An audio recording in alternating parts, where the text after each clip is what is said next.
Hello guys, welcome to Ben 10 What If. So in this video, we will see what if Vilgax won and took the Omnitrix in their first fight. If you enjoy these kinds of stories, don't forget to show us some love by hitting the like button and subscribing to the channel. Your support means the world to us. Now, let's start the story.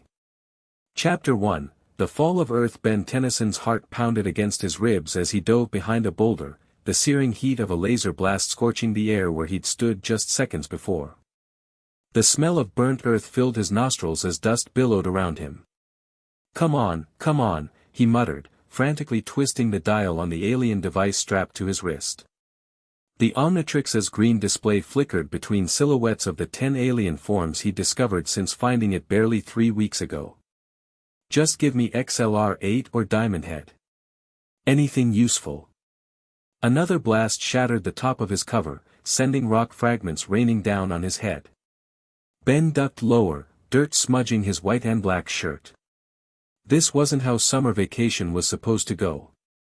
He should be annoying Gwen, eating Grandpa Max's weird food, and maybe stopping the occasional convenience store robbery as one of his alien heroes, not fighting for his life against an actual alien warlord.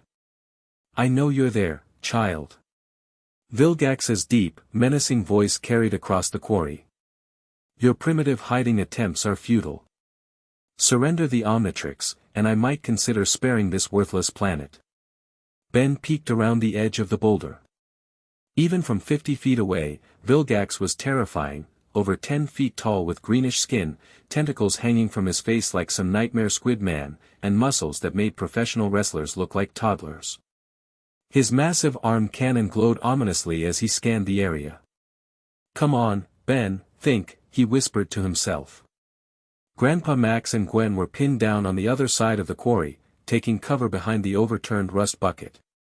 They'd tried to help, but Vilgax had swatted them aside like flies. Now it was just Ben, the Omnitrix, and a seriously ticked-off alien warlord who traveled across the galaxy to get it back. The Omnitrix finally settled on a silhouette. Not what he wanted, but he didn't have time to be picky. Going hero. Ben slammed his hand down on the watch face.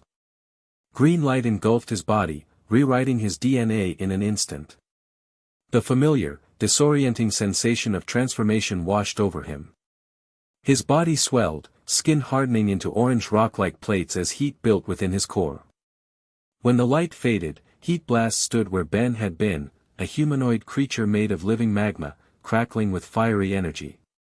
Hey, tentacle face, he shouted, stepping out from behind the boulder. Looking for me?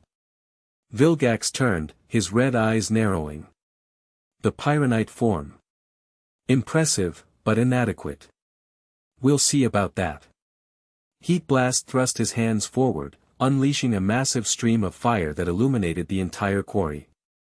The flames engulfed Vilgax, and for a moment, Ben thought he might have actually hurt the alien warlord. Then Vilgax stepped through the flames, completely unharmed. His armor glowed slightly from the heat, but he didn't even slow down. Oh. Is that all, child? Pathetic.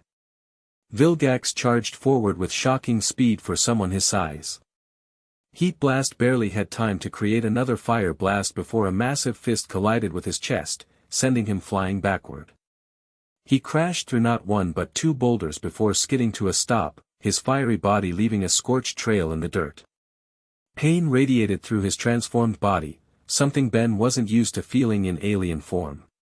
Ben! Gwen's voice called out from across the quarry. Heat Blast pushed himself up, chunks of molten rock falling from his cracked chest. Stay back, he shouted to his cousin. He couldn't let her get hurt trying to help him. This was his fight, his responsibility. Your concern for others is a weakness, Vilgax said, stalking closer.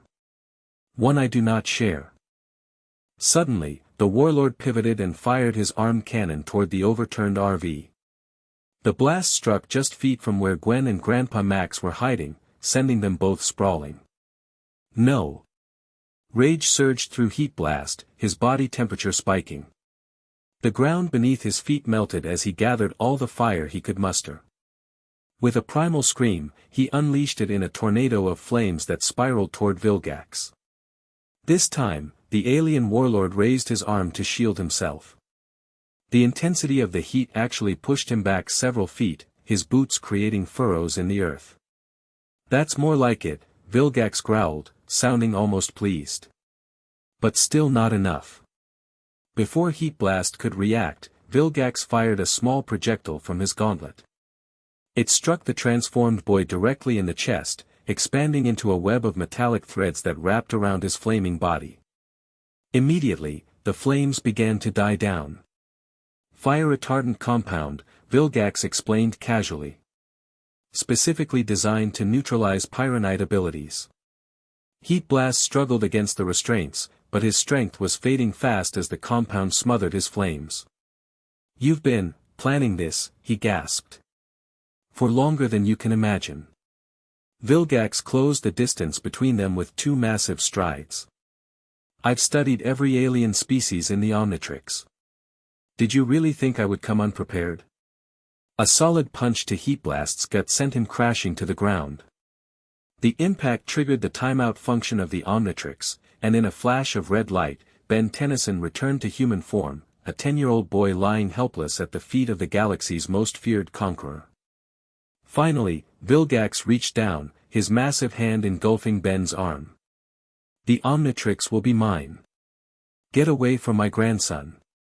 Grandpa Max appeared from nowhere, wielding what looked like an ordinary plumber's wrench, until it transformed into a high-tech energy weapon that fired a blue pulse directly at Vilgax. The blast caught the warlord by surprise, forcing him to release Ben as he staggered backward. Max quickly positioned himself between Ben and Vilgax, the weapon humming as it recharged. "Maxwell Tennyson," Vilgax's eyes narrowed with recognition. "The plumbers still have their obsolete technology, I see." Ben's jaw dropped. "Grandpa, you know this guy?" "No time to explain, Ben," Max said, not taking his eyes off Vilgax. "Get back to Gwen and the rust bucket, now." "But, now, Ben." Ben scrambled to his feet, glancing at the Omnitrix. The display showed red, still recharging. He couldn't transform again, not yet. Reluctantly, he backed away toward the RV where Gwen was waiting. "Your interference is futile, Tennyson," Vilgax said. "You could not defeat me in your prime. You stand no chance now." Max smiled grimly. "Maybe not, but I can still slow you down." He fired again, but this time Vilgax was ready. The warlord dodged with surprising agility and closed the gap between them in an instant. Ben watched in horror as Vilgax batted the weapon from Max's hands and lifted him by the throat. "Grandpa." "A noble but foolish effort," Vilgax said, examining Max with what almost seemed like respect. "Perhaps I should end your existence now, to spare you the humiliation of watching me conquer your world." "Let him go." Ben shouted, running back toward them despite the Omnitrix still being in recharge mode. Vilgax turned his head, eyeing the approaching boy with amusement. Without warning, he hurled Max aside. The older man crashed into a pile of rock debris and lay still. "Grandpa." Ben changed direction, running toward his fallen grandfather. "Your attachment to others makes you predictable," Vilgax said. In 3 massive strides, he intercepted Ben, grabbing him by the shirt and lifting him to eye level. "Now, let us conclude our business." Ben struggled uselessly against the iron grip, his feet dangling several feet above the ground. The Omnitrix chose that moment to reactivate, its face turning from red to green with a cheerful beep. Hope surged through Ben as he reached for the dial, but Vilgax was faster. The warlord's other hand clamped down on the device, his claws extending to probe the alien technology. At last, Vilgax rumbled, his red eyes gleaming with triumph. "The most powerful weapon in the universe." "It's not a weapon." Ben shouted, still struggling. "And it chose me, not you." Vilgax laughed, a deep, unsettling sound. "Chose you? A primitive Earth child?" The Omnitrix belongs to those with the vision and power to use it properly. And now, it belongs to me. He pressed something on his gauntlet, and a surge of energy coursed through his claws into the Omnitrix. Ben screamed as pain shot up his arm, the device heating up against his skin. The familiar green glow of the Omnitrix turned an angry red, then purple, as Vilgax's technology interfaced with it. "Stop!" Ben cried, tears forming in his eyes. "You're going to break it." "No," Vilgax said calmly. "I'm overriding its security protocols. The Creator thought his safeguards would keep it from those like me." He was wrong. With a final pulse of energy, there was a distinct clicking sound from the Omnitrix. The band that had seemed permanently fused to Ben's wrist suddenly loosened. Before he could react, Vilgax ripped the device free. Pain lanced through Ben's arm, but it was nothing compared to the hollow feeling in his chest as he watched the Omnitrix, his Omnitrix, in Vilgax's clawed hand. "No," he whispered, the reality of what had just happened sinking in. Without the Omnitrix, he was just Ben. Not a hero.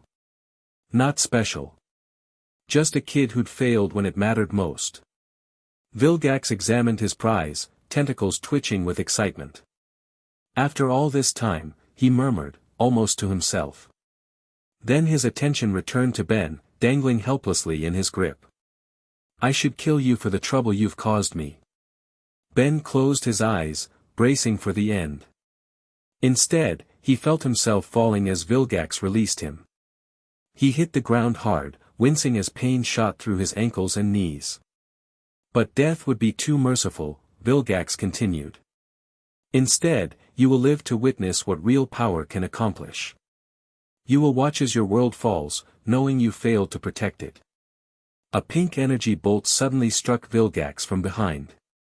It barely made him flinch, but he turned to see Gwen standing there, hands glowing with magical energy. "Get away from my doofus cousin, you oversized calamari," she shouted, firing another bolt. Vilgax deflected it with a casual swipe of his arm. "Another Tennyson. Your family's irritating heroics are consistent, if nothing else. Gwen, run!" Ben shouted, scrambling to his feet. Instead of attacking again, Vilgax pressed a button on his gauntlet. "Drone Squadron, converge on my location. Begin the invasion." The sky above the quarry darkened as dozens of flying machines appeared, hovering ominously.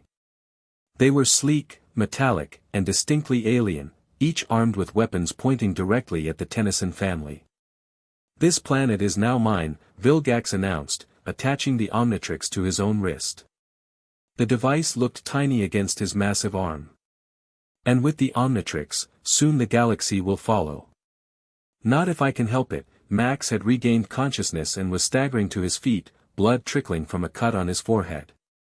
He reached for his fallen weapon. "You can't," Vilgax said simply. "But I admire your persistence, Tennyson. Therefore, I offer you this one chance: take your grandchildren and flee. You have 5 minutes before my drones begin systematically eliminating all resistance in this area." Ben looked to his grandfather, expecting to see defiance, a plan, something. Instead, he saw calculation in the old man's eyes, and resignation. "Ben, Gwen," Max called, his voice strained but clear. "Get to the rust bucket. Now." "But Grandpa, now." Max roared with an authority Ben had never heard before. Gwen ran to Ben's side and grabbed his arm. "Come on. This isn't over," Ben called to Vilgax as Gwen pulled him away. "I'll get the Omnitrix back. I swear it." Vilgax merely watched them retreat, a predator confident in his victory. For minutes remaining, he called after them. The dash to the rust bucket was a blur. The RV was on its side, but Max somehow managed to right it with a built-in hydraulic system Ben had never seen before. Inside, Max threw himself into the driver's seat and fired up the engine, which roared to life despite the vehicle's battered condition. "Strap in," he ordered as the rust bucket lurched forward, tires spinning on loose gravel before finding purchase. They sped away from the quarry, leaving Vilgax and his drone army behind. Ben pressed his face against the rear window, watching as the alien warlord grew smaller in the distance, the Omnitrix, his Omnitrix, gleaming on Vilgax's wrist. "I can't believe it," he whispered, a hollow feeling spreading through his chest. "I lost." "Not just you, Ben," Max said grimly, eyes fixed on the road as he pushed the RV to speeds it was definitely not designed for. "We all did." "What does he want with the Omnitrix anyway?" Gwen asked, clutching the edge of her seat as the rust bucket bounced over a pothole. "And why did he call you by name, Grandpa?" Max's knuckles whitened on the steering wheel. "It's a long story. One I should have told you both weeks ago, when this all started." He glanced in the rearview mirror, his expression grim. "But right now, we need to focus on staying alive and warning everyone we can." "Warning them about what?" Ben asked, though deep down, he already knew the answer. "Vilgax doesn't just want the Omnitrix," Max said, steering them onto a main road heading away from Bellwood. "He wants Earth. And now he has the power to take it." The invasion began within hours. Vilgax's mothership emerged from behind the moon, a massive structure that blotted out the sun as it positioned itself in Earth's orbit. Smaller ships descended, targeting major cities across the globe. Washington, London, Beijing, Moscow, one by one, they fell as drone armies deployed in overwhelming numbers. Earth's military forces retaliated with everything they had. Fighter jets screamed across the skies, missiles arced toward alien vessels, tanks rolled through streets. None of it mattered. The drones absorbed or deflected conventional weapons, continuing their advance without slowing. And then there was Vilgax himself. Reports flooded in from across the globe, a massive alien creature appearing in the heart of military strongholds, changing form to overcome any resistance. Sometimes he was a four-armed red giant, tossing tanks aside like toys. Other times, witnesses described a crystalline being that deflected artillery fire back at its source.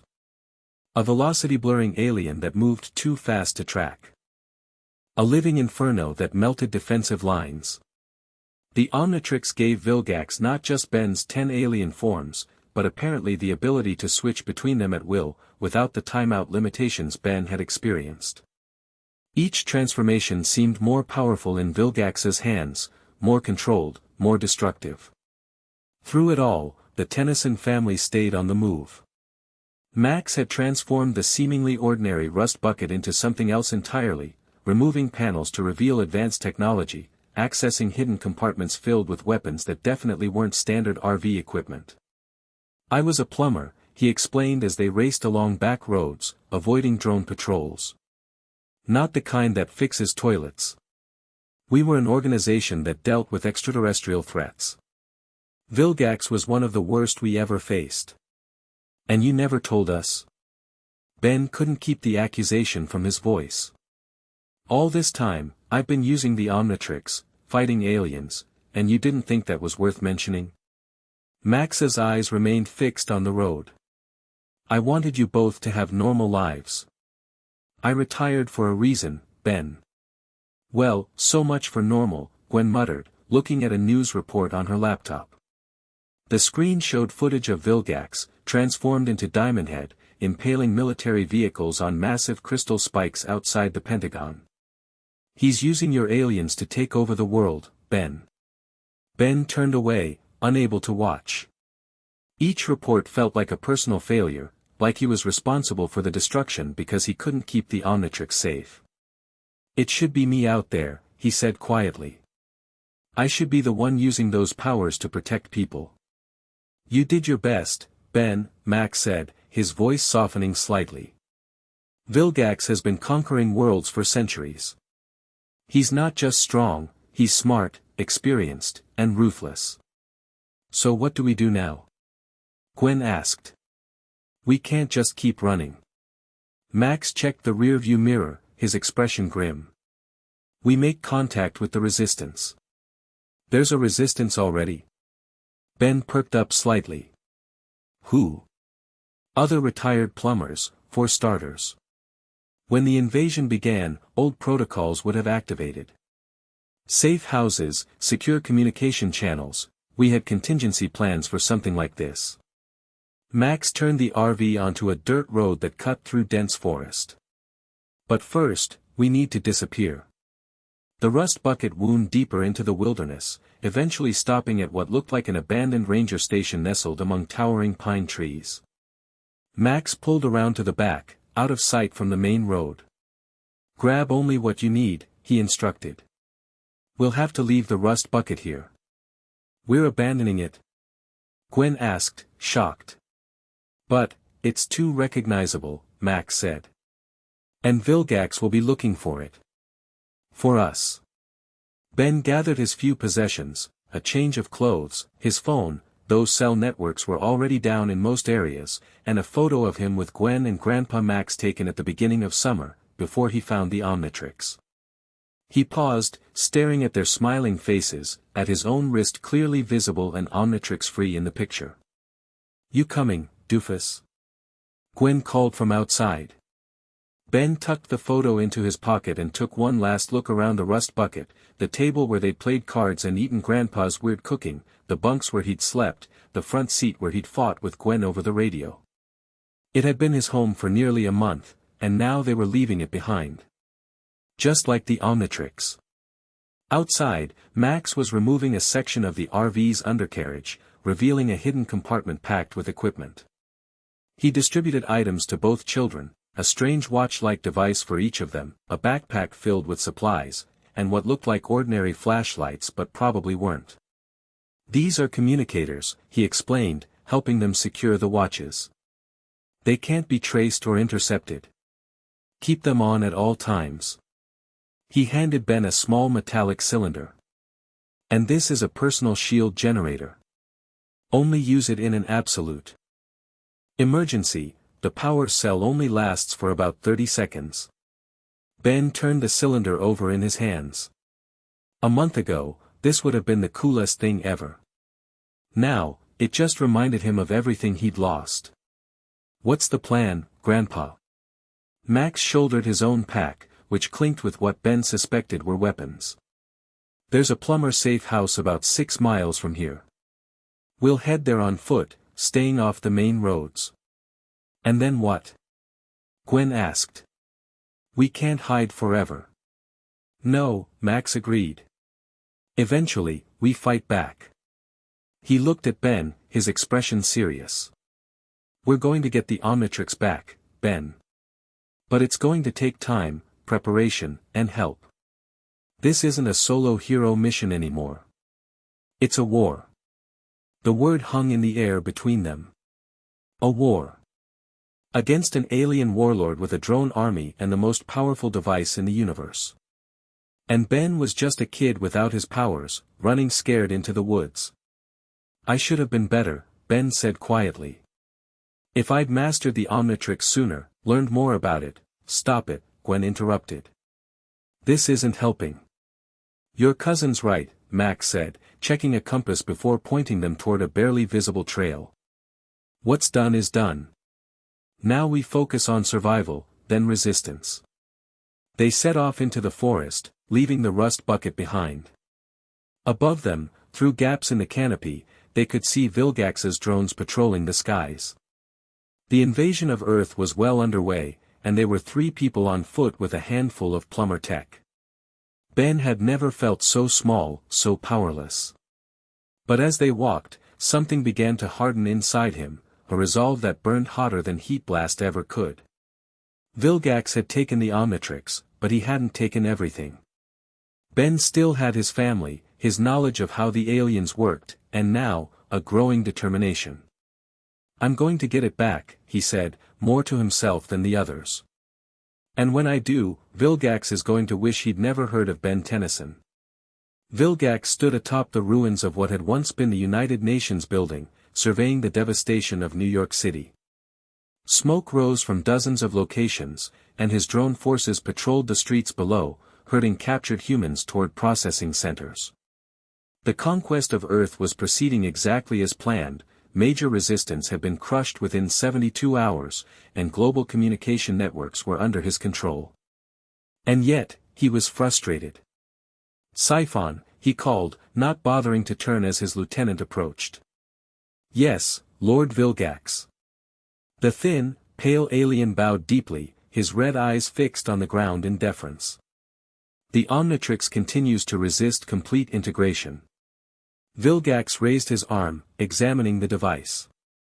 It functioned, the transformations worked, the power was his to command, but something was off.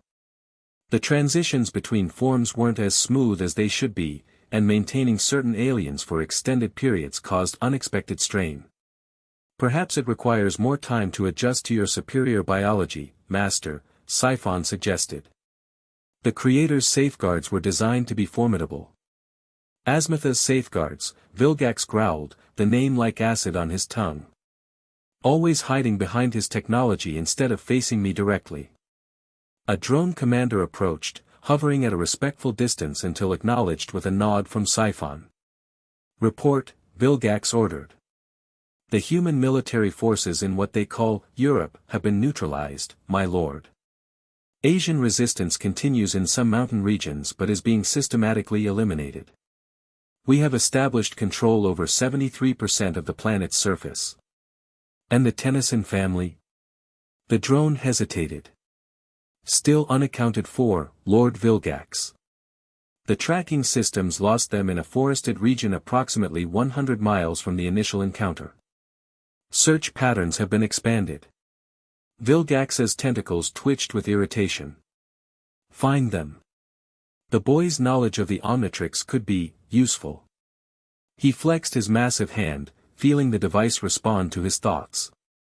"And Maxwell Tennyson's interference cannot be tolerated.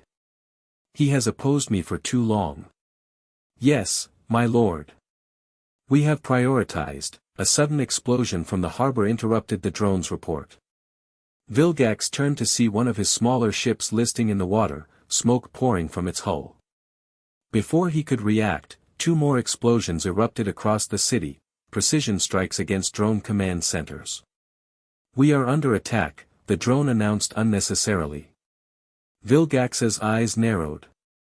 "The pattern is too coordinated for remnant military forces." He looked to Siphon. "It would seem not all plumbers remained retired. Shall I deploy additional forces to hunt them down, Master?"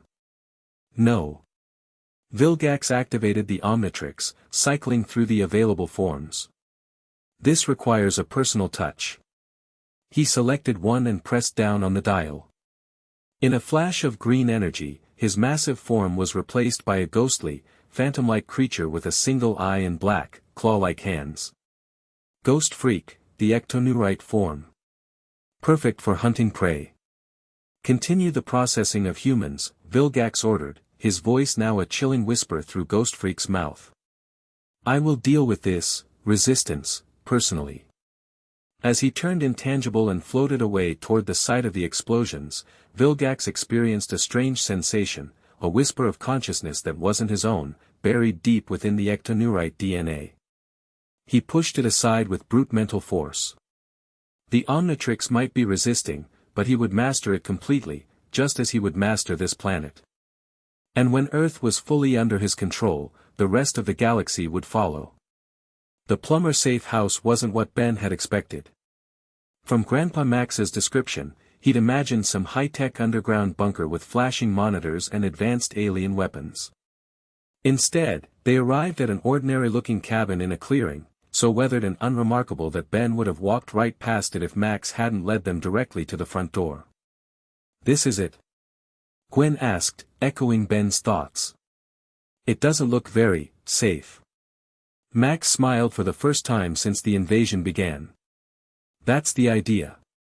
He approached the cabin's door, which had no visible lock, and pressed his palm against a knot in the wood. A soft blue light scanned his hand, and the door clicked open. "Whoa," Ben murmured as they stepped inside. The cabin's interior was a stark contrast to its rustic exterior.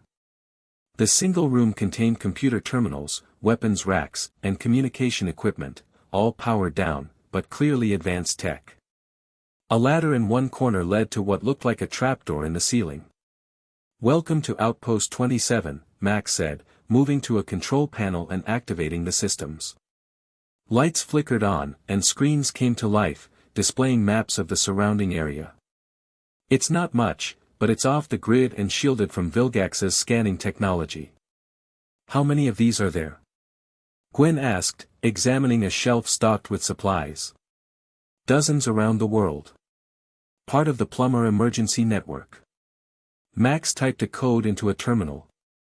"Now we'll see who else made it to safety."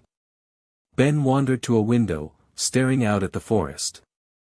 From this vantage point, he could see for miles, rolling hills covered in trees, a distant lake glimmering in the afternoon sun. It looked peaceful, untouched by the invasion. But he knew better now. Nowhere was truly safe anymore. A soft beeping drew his attention back to the room. Max was looking at a screen where dots of light were appearing on a global map. "Other safe houses activating," he explained. "Each light represents plumbers or their families checking in." "There's not many," Gwen noted, counting the dots. Less than 20 were visible, spread across continents. "No," Max agreed, his voice heavy. "Many were probably caught in the first wave. Vilgax would have targeted known plumber locations." Ben joined them at the console. "So what's the plan?" "We can't just hide out here while Vilgax takes over the world. First, we gather information." Max pressed another button, and the screens filled with news footage, cities under drone control, military forces surrendering, Vilgax in various alien forms leading the conquest. Then we make contact with other resistance cells. And finally, we find Vilgax's weakness. "But he doesn't have a weakness now," Ben said bitterly. "He has the Omnitrix." "Everything has a weakness, Ben," Max replied. "Even the Omnitrix." "How would you know?" The question came out sharper than Ben intended, but the frustration of the past few days boiled over. "You never told me anything about it." "If you had, maybe I could have, Ben," Gwen interrupted, placing a hand on his arm. "This isn't helping." He shrugged her off. "No, I want to know. You were a plumber, you fought aliens, you knew about the Omnitrix, and you let me figure it all out on my own. Why?" Max turned from the console, his expression a mixture of regret and determination. "You're right, Ben. I should have told you everything once I realized what you'd found. But I wanted to protect you both from my past. And I thought." He sighed heavily. "I thought I had more time." The anger drained out of Ben, leaving behind the hollow feeling that had become all too familiar. "Well, now Vilgax has the Omnitrix, and I'm useless." "No, you're not," Max said firmly. "You know those aliens better than anyone, how they work, their strengths and weaknesses, how to fight with their abilities. That knowledge is our advantage." "Fat lot of good it does when I can't transform anymore," Ben muttered. "It does plenty of good," Max countered. "Because Vilgax might have the Omnitrix, but he doesn't know how to use it properly. Not like you did." A small spark of hope ignited in Ben's chest. "What do you mean?" Max pulled up footage of Vilgax as Heat Blast, laying waste to a military installation. "Look at how he fights, all raw power, no finesse.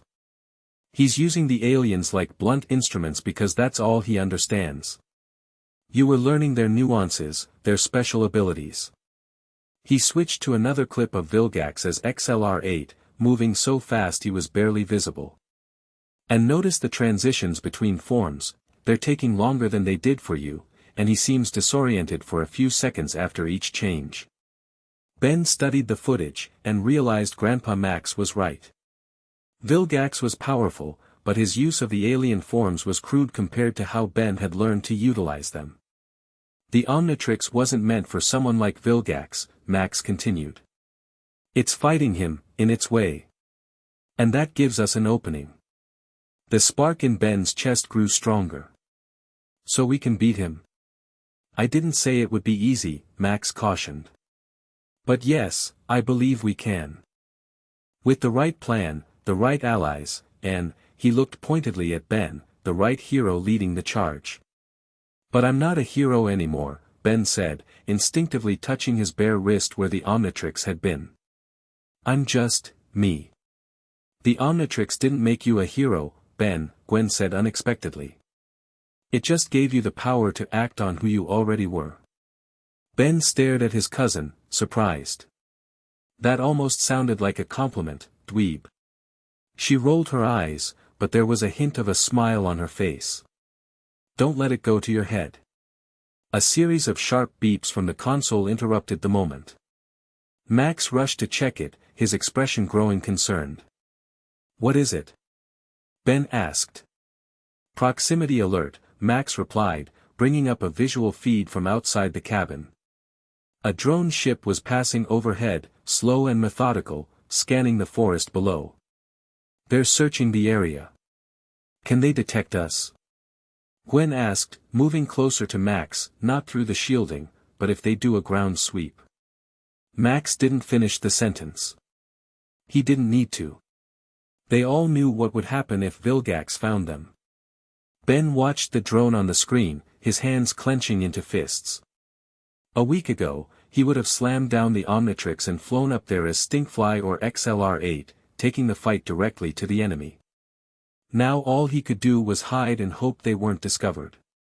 The drone lingered overhead for what felt like hours but was probably only minutes. Finally, it moved on, continuing its search pattern deeper into the forest.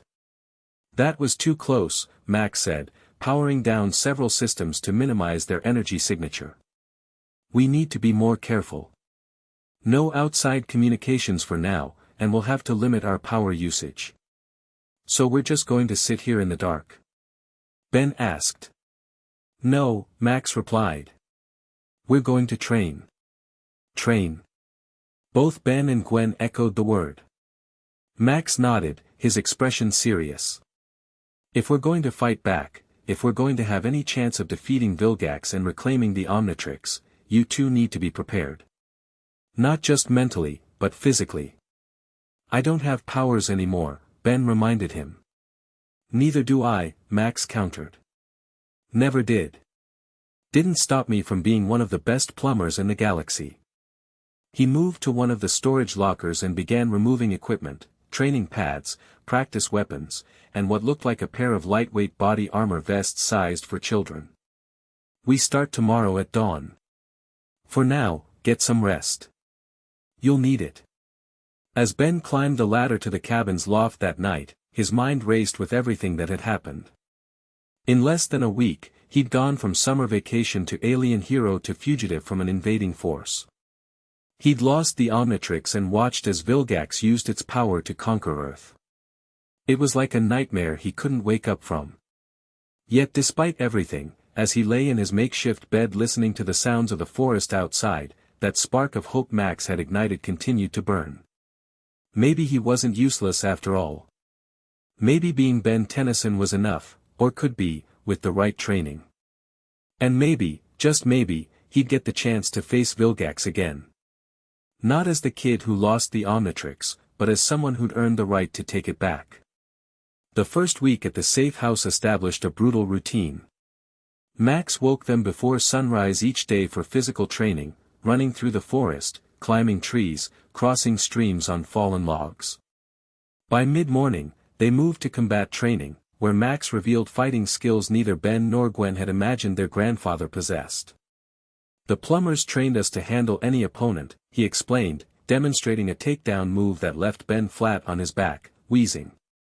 Human or alien, armed or unarmed. Ben had always considered himself athletic, he played soccer, after all, but this was different. This was survival training, and it pushed him beyond what he thought he could endure. His body ached constantly, muscles he didn't know he had screamed in protest, and he collapsed into exhausted sleep each night. But he never complained. Not when Gwen mastered techniques faster than he did, not when Max pushed them to their limits, not even when his hands blistered from practicing with the training weapons. Because every day, Max showed them footage of what was happening outside their forest sanctuary, Vilgax's conquest continuing, humans being rounded up, resistance forces falling one by one. And in almost every report, there was Vilgax himself, wielding the power of the Omnitrix with increasing skill. "He's getting better with it," Ben observed on the 8th day, watching footage of Vilgax's forearms demolishing a tank battalion. "The transformations are smoother now." "Yes," Max agreed, his expression grim. "He's adapting. But so are we." That afternoon, during a rare break in training, Ben sat by the stream near the cabin, skipping stones across the surface. His aim had improved, another side effect of Max's relentless drills. Gwen found him there, sitting down beside him without a word. For several minutes, they sat in companionable silence, something that would have been unthinkable before the invasion. Their usual bickering had given way to a truce born of shared hardship and purpose. "Do you think we can really do it?" Ben finally asked, voicing the doubt that had been growing despite his determination. "Beat Vilgax, I mean. Get the Omnitrix back." Gwen picked up a stone, examining it before tossing it into the water with a splash. "I don't know," she admitted. "But I know we have to try." "I've been thinking about something Grandpa said, about the Omnitrix fighting Vilgax because it wasn't meant for him." Ben looked down at his wrist, still marked with a pale band where the device had been. "What if it was meant for me? Not just by accident, but, on purpose." "What do you mean?" "Remember what Vilgax said? That someone created it. What if that creator sent it to Earth specifically for me to find?" Gwen considered this. "That seems like a stretch, Ben. Why would some alien inventor target a random kid on Earth?" "I don't know," Ben admitted. "But it feels right, somehow. Like the Omnitrix and I were supposed to be together." "Well, then we definitely need to get it back," Gwen said with unexpected conviction. "If it's yours by cosmic destiny or whatever." Ben smiled, his first genuine smile in days. "Thanks, dweeb." She bumped his shoulder with hers. "Anytime, doofus." Their moment was interrupted by Max's voice calling from the cabin. They hurried back, finding him at the communications console, his expression a mixture of excitement and concern. "What's happening?" Ben asked. "A transmission from another safe house," Max explained, adjusting the controls. "They're using an old plumber emergency frequency." Static filled the small cabin, then resolved into a voice. "Repeat, this is Cooper Daniels with Plumber Group 7. We have information critical to resistance efforts. Any plumbers receiving this transmission, please respond with authentication protocols." Max activated the transmitter. "This is Max Tennyson, authentication code Blue Scorpion 973. What's your status, Cooper?" A moment of silence, then, "Max Tennyson." "The Max Tennyson." "Sir, it's an honor. We've been trying to reach any senior plumbers for days." "Who's Cooper?" Ben whispered to Gwen, who shrugged in response. "What's your location, son?" Max asked, ignoring the young man's excitement. "We're at the Mount Rushmore base," Cooper replied. "Or what's left of it. Vilgax's forces hit it hard, but some of us made it to the lower levels. We've been gathering intel since then. And we've identified a pattern in Vilgax's transformations, sir. He's favoring certain aliens for specific tasks, but more importantly, we've detected energy fluctuations whenever he changes form. The Omnitrix is, well, sir, it seems to be rejecting him." Ben and Gwen exchanged a look. It confirmed what they'd suspected, the Omnitrix wasn't working properly for Vilgax. "Do you have visual confirmation of these fluctuations?" Max asked. "Better than that, sir. We have a plan to exploit them." Cooper's voice grew more excited. "One of our team is a former assistant to the Omnitrix's creator. He thinks we can force a total shutdown if we hit it with the right energy signature at the moment of transformation." Hope surged through Ben. "We could get it back," he whispered. Max must have been thinking the same thing. We need to meet, Cooper. Compare notes and resources. That's going to be difficult, sir, Cooper replied hesitantly. Mount Rushmore is surrounded. We've been using maintenance tunnels to avoid detection, but getting out would be nearly impossible. Then we'll come to you, Max decided. Send your coordinates on a secure channel. We'll leave at first light. After signing off, Max turned to face Ben and Gwen. This changes everything, he said. If Cooper's information is accurate, we have our first real chance against Vilgax. But Mount Rushmore is hundreds of miles from here, Gwen pointed out. How are we going to get there without being detected? Max smiled grimly. I've been saving something for an emergency. He moved to a section of floor near the back of the cabin and pressed a hidden panel. A trapdoor slid open, revealing a ladder leading down into darkness. It's time you saw the rest of this safe house. Curious, Ben and Gwen followed Max down the ladder into what turned out to be a large underground chamber. Max flipped a switch, and lights illuminated what looked like a hangar, containing a sleek, black vehicle unlike anything Ben had ever seen. It resembled a cross between a jet and a submarine, with no visible windows or propulsion systems. Whoa, Ben breathed. What is that? A plumber transport ship, Max said proudly. Stealth capable, armed, and fast enough to outrun most of Vilgax's drone fighters. He ran a hand along its smooth surface. I never thought I'd fly one of these again. You can fly this thing? Gwen asked, clearly impressed. I was the best pilot in the plumbers, Max replied with a hint of his old humor. At least, that's what they told me when they gave me this assignment. His expression grew serious again. It's our ticket to Mount Rushmore, and perhaps our first step toward taking back the Omnitrix. Ben approached the ship, feeling a mixture of awe and determination. This was it, their chance to strike back, to do more than just hide and train. To be heroes again. When do we leave? He asked. First light, Max repeated. So get some rest. Tomorrow, the Real fight begins. The journey to Mount Rushmore was tense but uneventful. The plumber ship lived up to Max's praise. It slipped through Vilgax's patrol zones undetected, its advanced stealth systems rendering it invisible to both conventional radar and alien scanning technology. From the cockpit, Ben and Gwen watched in silence as they passed over conquered cities, drone formations, and processing centers where humans were being gathered for unknown purposes. Why isn't he just destroying everything? Ben wondered aloud. That's what I would have expected. Vilgax isn't just a conqueror, Max explained, hands moving confidently over the ship's controls. He's a collector. Planets, technology, species, he takes what he considers valuable and incorporates it into his empire. Earth has resources he wants. Including us, Gwen said quietly. Humans. Max nodded grimly. Labor, mostly. Some planets in his empire use human workers for tasks that require dexterity or endurance that other species lack. Slaves, Ben translated, anger bubbling up. He's turning people into slaves. That's why we're going to stop him, Max reminded them, adjusting their course as a drone patrol appeared on the sensors. But first things first, we need to reach Cooper and his team.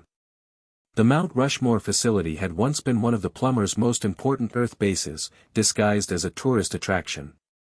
Now, as they approached under cover of nightfall, they could see the devastation Vilgax's forces had wrought. The famous stone faces were partially collapsed, and drone ships patrolled the perimeter of what had clearly been a major battle site. The entrance is compromised, Max murmured, studying the sensor readouts. We'll have to use an emergency access point. He guided the ship into a wooded area several miles from the main facility, setting it down in a small clearing. From here, we go on foot. They emerged from the ship, which Max camouflaged with the press of a button on his wrist device. The night was cool, with a light breeze rustling through the trees. In the distance, they could see the glow of drone searchlights sweeping across the mountain.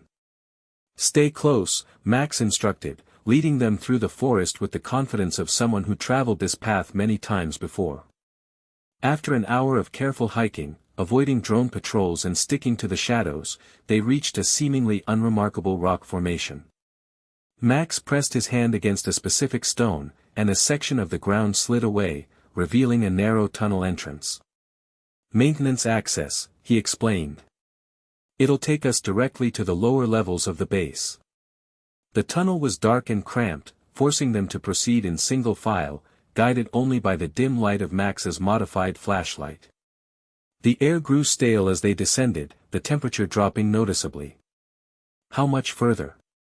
Ben whispered, trying to ignore the claustrophobic feeling creeping up on him. Almost there, Max replied. The main facility is just ahead. A few minutes later, they emerged into a wider corridor with actual lighting, emergency power, from the looks of it, casting everything in a dull red glow. The walls bore scorch marks and impact dents, evidence of the fighting that had taken place. Hello. Max called, his voice echoing slightly. Cooper. This is Max Tennyson. Silence answered them, broken only by the distant hum of generators. Something's wrong, Gwen said, staying close to Max. Shouldn't there be someone here to meet us? Max's hand moved to the weapon at his hip. Stay alert. Cooper said they were hiding in the lower levels. They moved cautiously through the damaged facility, passing laboratories, storage areas, and what looked like living quarters, all abandoned in apparent haste, with personal belongings scattered about. The signs of evacuation were everywhere, but there were no bodies, no indications of what had happened to the base personnel. This place gives me the creeps, Ben muttered, picking up a damaged plumber badge from the floor. It's like everyone just vanished. A clattering sound from ahead made them freeze. Max raised his weapon, motioning for Ben and Gwen to get behind him. Who's there? He called. Cooper. A figure emerged from a side passage, a teenage boy with blonde hair, maybe 15 or 16, wearing a modified plumber uniform that was too big for him. His face lit up with relief when he saw them. Max Tennyson. You made it. He rushed forward, then stopped abruptly when he saw Max's weapon still raised. Sir. It's me, Cooper. Cooper Daniels. We spoke yesterday. Max lowered his weapon slowly. Where is everyone, Cooper? Your transmission indicated a team. Cooper's expression fell. We were compromised shortly after I contacted you. Drone patrols detected our power signature. Most of the team, they didn't make it. I only escaped because I can interface with technology telepathically. He tapped his temple. I managed to scramble the drone's targeting systems long enough to get away. I'm sorry, Max said, holstering his weapon and placing a hand on Cooper's shoulder. We came as quickly as we could. I know, sir. And it wasn't for nothing. Cooper turned to Ben, his eyes widening slightly. You're Ben Tennyson, aren't you? The one who had the Omnitrix. Ben nodded, feeling the familiar twist of failure in his gut. Yeah, that was me. Then there's something you need to see. Cooper gestured for them to follow. Before they were captured, my team completed their analysis of Vilgax's Omnitrix usage. The data is in the secure lab. He led them deeper into the facility, through areas that showed less damage, presumably sections that Vilgax's forces hadn't reached before the evacuation. Eventually, they arrived at a reinforced door marked Restricted Access, Level Alpha. Cooper placed his hand on a scanner, and the door slid open to reveal a high-tech laboratory filled with equipment Ben didn't recognize. Screens around the room displayed diagrams of the Omnitrix, energy readings, and footage of Vilgax using various alien forms. This is what Dr. Onimo was working on before the attack, Cooper explained, moving to a central console. Dr. Onimo? Ben and Gwen exclaimed simultaneously. You know him? Cooper asked, surprised. Unfortunately, yes, Ben replied. He tried to kill us multiple times over the summer. He's completely nuts. Cooper nodded. That tracks. But he's also brilliant, and he worked with the Omnitrix's creator for a time before going rogue.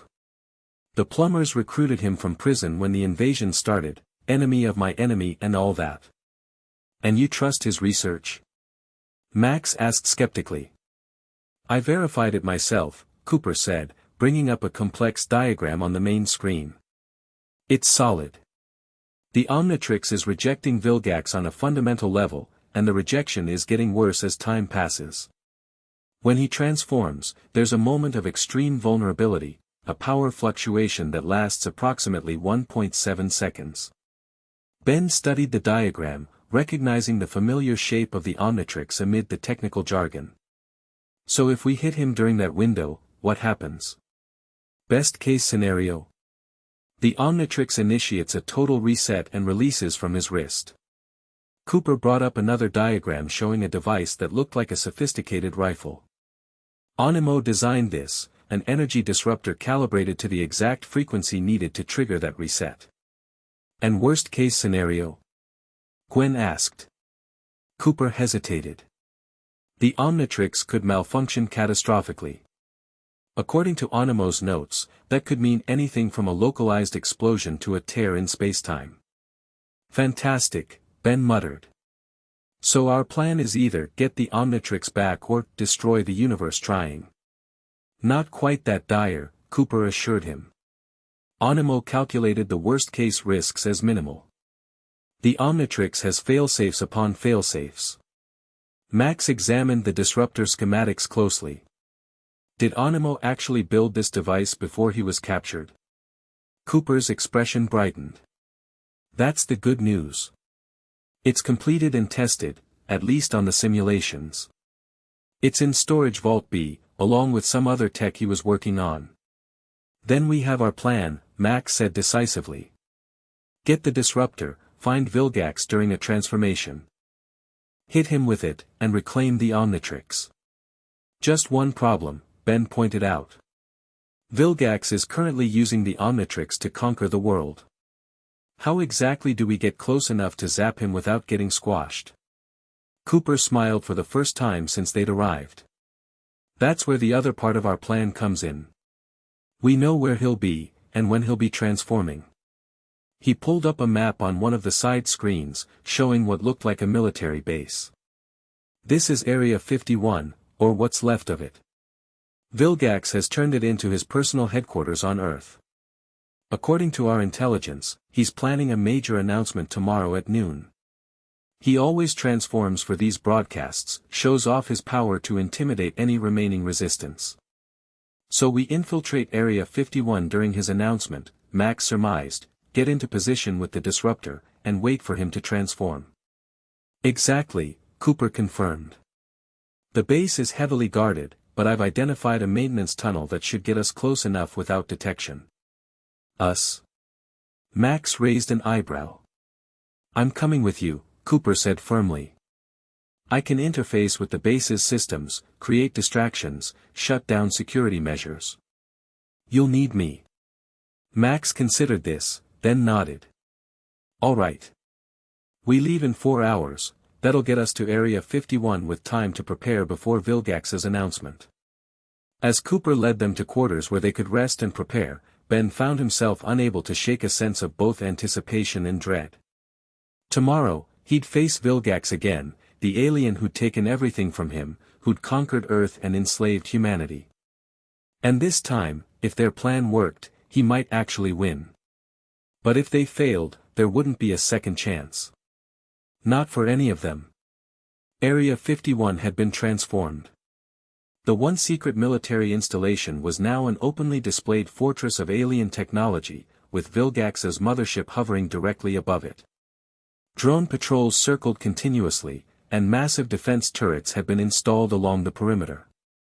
It was, in every sense, the heart of the invasion. And Ben Tennyson was about to break into it. This is insane, he whispered as their small group, Ben, Gwen, Max, and Cooper, crouched behind a ridge overlooking the base. The noon sun beat down on them, offering no shadows for cover. There must be thousands of drones in there. 4,217, Cooper corrected, his eyes slightly unfocused as he telepathically scanned the facility's systems. Plus Vilgax himself, Siphon, and about 600 human prisoners being held for the announcement. Not helping, Gwen hissed. Max studied the base through high-tech binoculars. The maintenance tunnel entrance is right where Cooper said it would be, under the south perimeter fence, partially hidden by those storage containers. He lowered the binoculars. But the timing will be tight. Vilgax's announcement begins in 30 minutes. Then what are we waiting for? Ben asked, adjusting the lightweight body armor Max had insisted they all wear. The disruptor weapon was strapped across his back, heavier than it looked, but manageable. Let's do this. Max gave him a long look, then nodded. Stay low, stay quiet, and follow my lead. Cooper, you're on. Cooper closed his eyes, concentrating. After a moment, a section of the perimeter sensors flickered and went dark. We have a blind spot, he said. But I can only hold it for a few minutes before the system autocorrects. They moved quickly, sliding down the ridge and sprinting across the open ground toward the perimeter fence. Ben's heart hammered in his chest, expecting at any moment to hear alarm sirens or drone engines bearing down on them. But Cooper's abilities held, and they reached the maintenance tunnel entrance without incident. The tunnel itself was narrow and dusty, clearly unused for years. They crawled through in single file, the only light coming from Max's small flashlight leading the way. The air grew thinner and hotter as they progressed, and Ben found himself counting breaths to stay calm. Almost there, Max whispered from ahead. The tunnel should open into a utility room near the main hangar where Vilgax is making his announcement. Cooper, bringing up the rear, suddenly gasped. Something's wrong, he said, his voice strained. I'm picking up a security sweep headed right for us. They know something's in the tunnel. How long do we have? Max asked, increasing his pace. 2 minutes, maybe less. They moved faster, abandoning stealth for speed. The tunnel began to slope upward, and finally, Max reached a grated hatch above them. He pushed against it, but it didn't budge. Locked from the other side, he grunted. Let me, Cooper said, reaching up past them. His eyes glowed slightly as he focused on the mechanism. With a soft click, the hatch unlocked, and Max pushed it open. They emerged into what appeared to be a maintenance closet filled with cleaning supplies and spare parts. Max carefully closed the hatch behind them, then cracked the door to peek outside. We're in the east wing of the main building, he reported. The hangar where Vilgax will be speaking is 1 level down and 3 corridors over. Cooper, can you access the building's layout?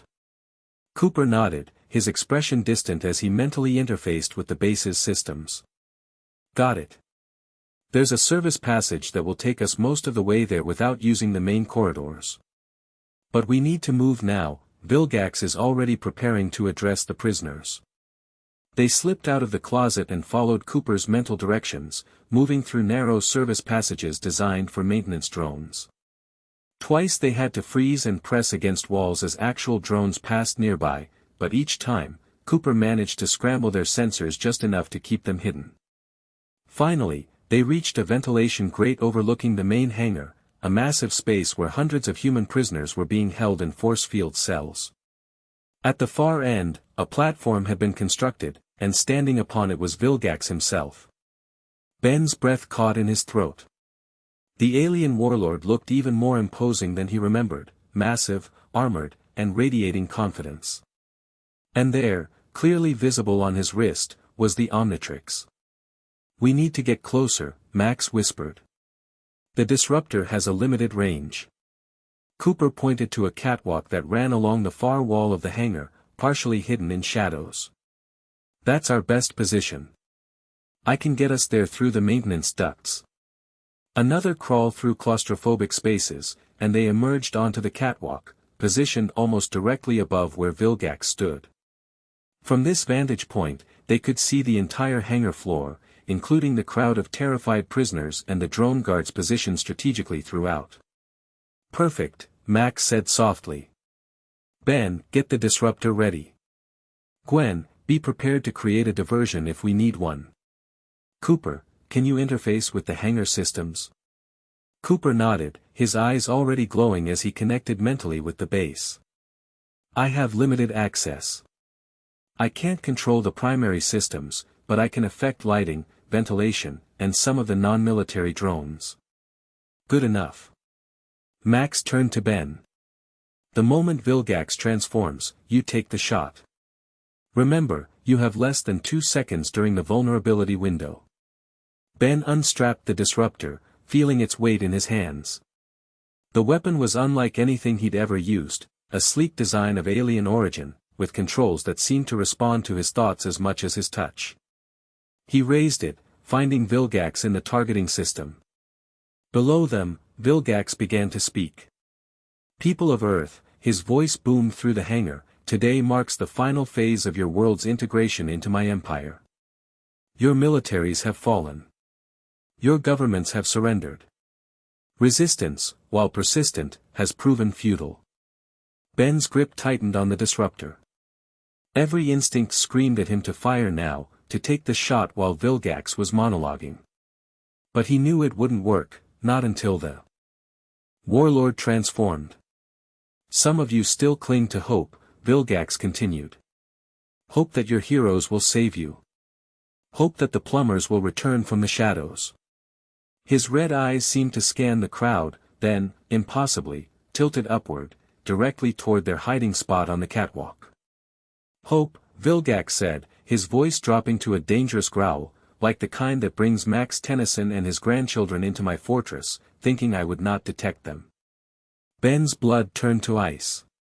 Beside him, Max tensed, his hand moving to his weapon. Yes, I know you're there, Vilgax called up to the catwalk. Did you think your primitive stealth measures would fool me?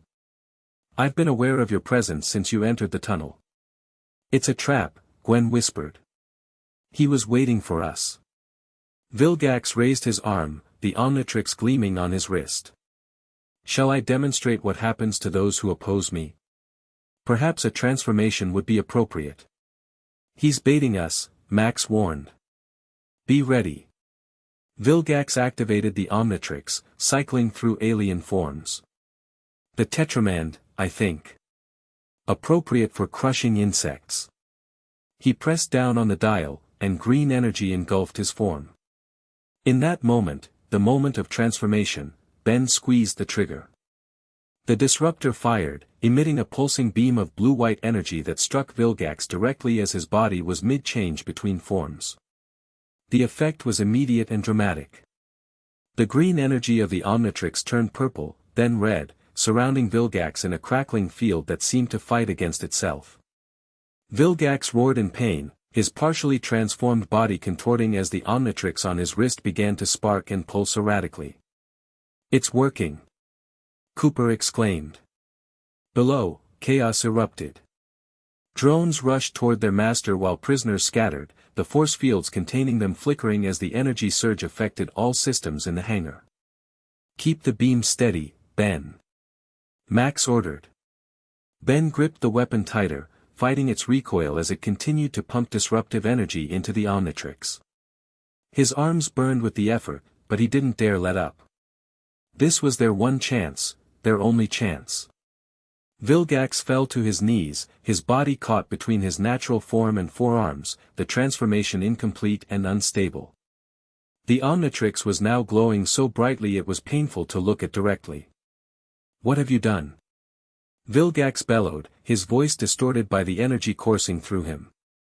Suddenly, the Omnitrix emitted a high-pitched whine, and a pulse of green energy exploded outward, knocking everyone, including Ben and his family, backward. The disruptor beam cut off as Ben lost his grip on the weapon. When his vision cleared, Ben saw Vilgax on the platform below, back in his natural form, and the Omnitrix was no longer on his wrist. It lay several feet away, smoking slightly, its display dark. Now! Max shouted, already moving. We need to get down there. They scrambled down a ladder from the catwalk, racing toward the platform where Vilgax was struggling to rise. Drones converged from all directions, but Cooper, his face strained with effort, managed to telepathically divert many of them into each other, creating a path. Ben ran faster than he ever had in his life, focused entirely on the small device lying unattended on the platform floor. 20 feet away. 10. 5. Just as his hand was about to close around it, a massive green claw slammed down, pinning the Omnitrix to the floor. Ben looked up into Vilgax's furious face. "You think I would surrender it so easily, child?" the warlord growled, clearly in pain but still immensely powerful. "I will destroy it before I let you reclaim it. It was never yours to begin with." Ben shot back, diving for Vilgax's legs in a desperate tackle. It was like hitting a brick wall, but the unexpected move caused the alien to shift his weight slightly, lifting his claw from the Omnitrix. Gwen seized the opportunity, firing a bolt of pink energy, her developing magical abilities manifesting under pressure, that struck Vilgax in the face, temporarily blinding him. Max came in from the side, his plumber weapon firing continuously, pushing Vilgax further away from the Omnitrix. "Ben, grab it now." Ben lunged forward, his fingers closing around the familiar shape of the device. It felt warm, almost alive, in his hand. Without hesitation, he slapped it onto his wrist. Nothing happened. "It's not working," he called out, frantically pressing the activation button. The display remained dark. The disruptor must have damaged it. Vilgax, recovering from Gwen's attack, laughed darkly. "It seems the Omnitrix has rejected both of us, Tennyson. How fitting." He moved toward Ben with murderous intent, batting aside a drone that Cooper had sent flying in his direction. "But I have no need of it to destroy you." Before Vilgax could reach him, the Omnitrix suddenly hummed against Ben's wrist. The display flickered, then glowed a steady green. A computerized voice emanated from it, one Ben had never heard before. "DNA recognition complete. Original user identified. Initiating emergency restoration protocol." A wave of green energy washed over Ben, familiar yet somehow different from his usual transformations. When it cleared, he stood unchanged in his human form, but the Omnitrix on his wrist was transformed, its shape sleeker, its interface more advanced. "What is this?" Vilgax demanded, hesitating. Ben looked down at the new version of the Omnitrix, instinctively understanding its operation. "Looks like an upgrade," he said, a smile spreading across his face. He activated the dial, and the holographic displays of his alien forms appeared, but there were more than before. Many more. "Let's try this again," Ben said, selecting a form and slamming his hand down on the dial. "Going hero." The transformation was faster, smoother than ever before. Where Ben had stood, a massive crystalline being now towered, similar to Diamond Head, but different. Larger, more angular, with crystal spikes protruding from his shoulders and back. "Whoa," Ben's voice resonated with a crystalline quality. "This is new." Vilgax backed up a step, genuine concern crossing his features for the first time. "The Petrosapien ultimate form. Impossible. The Omnitrix shouldn't be capable of," he didn't finish the sentence, as Ben launched forward with unexpected speed, driving a crystalline fist directly into Vilgax's chest. The impact sent the warlord flying across the hangar, crashing through a wall and into the facility beyond. "Ben." Max called up to the towering crystal form. "Are you okay?" "Better than okay, Grandpa," Ben replied, examining his new form with amazement. "I think the Omnitrix didn't just reset, it evolved." "We can figure that out later," Gwen said urgently. "Right now, we need to focus on Vilgax and getting out of here alive." As if summoned by her words, Vilgax came charging back through the hole in the wall, his armor damaged but his rage undiminished. "You will pay for that, Tennyson." Ben turned to face him, crystalline hands forming into razor-sharp blades. "I don't think so, Vilgax. You took something that belonged to me." You used it to hurt people. To conquer Earth. The crystal of his body began to glow with internal energy. Now I'm taking it back. And I'm taking back my planet. The clash that followed shook the entire facility. Ben's new form, which the Omnitrix identified as Ultimate Diamond Head in his mind, was vastly more powerful than anything he'd wielded before. Each strike created shockwaves that sent drones flying, and the crystals he generated were harder, sharper, more responsive to his will. Vilgax fought with the desperation of a conqueror facing defeat, but without the Omnitrix, he was outmatched. When Ben finally drove him to his knees with a devastating uppercut, the warlord glared up with hatred burning in his red eyes. Finish it, then, he spat. Prove you are as ruthless as I. Ben stood over him, crystal fist raised for a final blow. For a moment, the temptation to end Vilgax, to eliminate the threat permanently, was overwhelming. This was the being who had conquered worlds, who had enslaved humanity, who would never stop trying to take the Omnitrix. Ben, don't. Max's voice cut through his thoughts.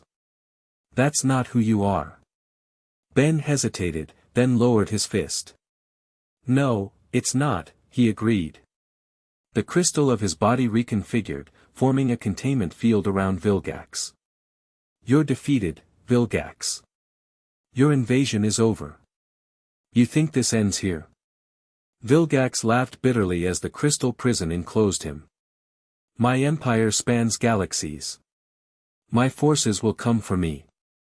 And when they do, they'll find Earth ready, Ben interrupted.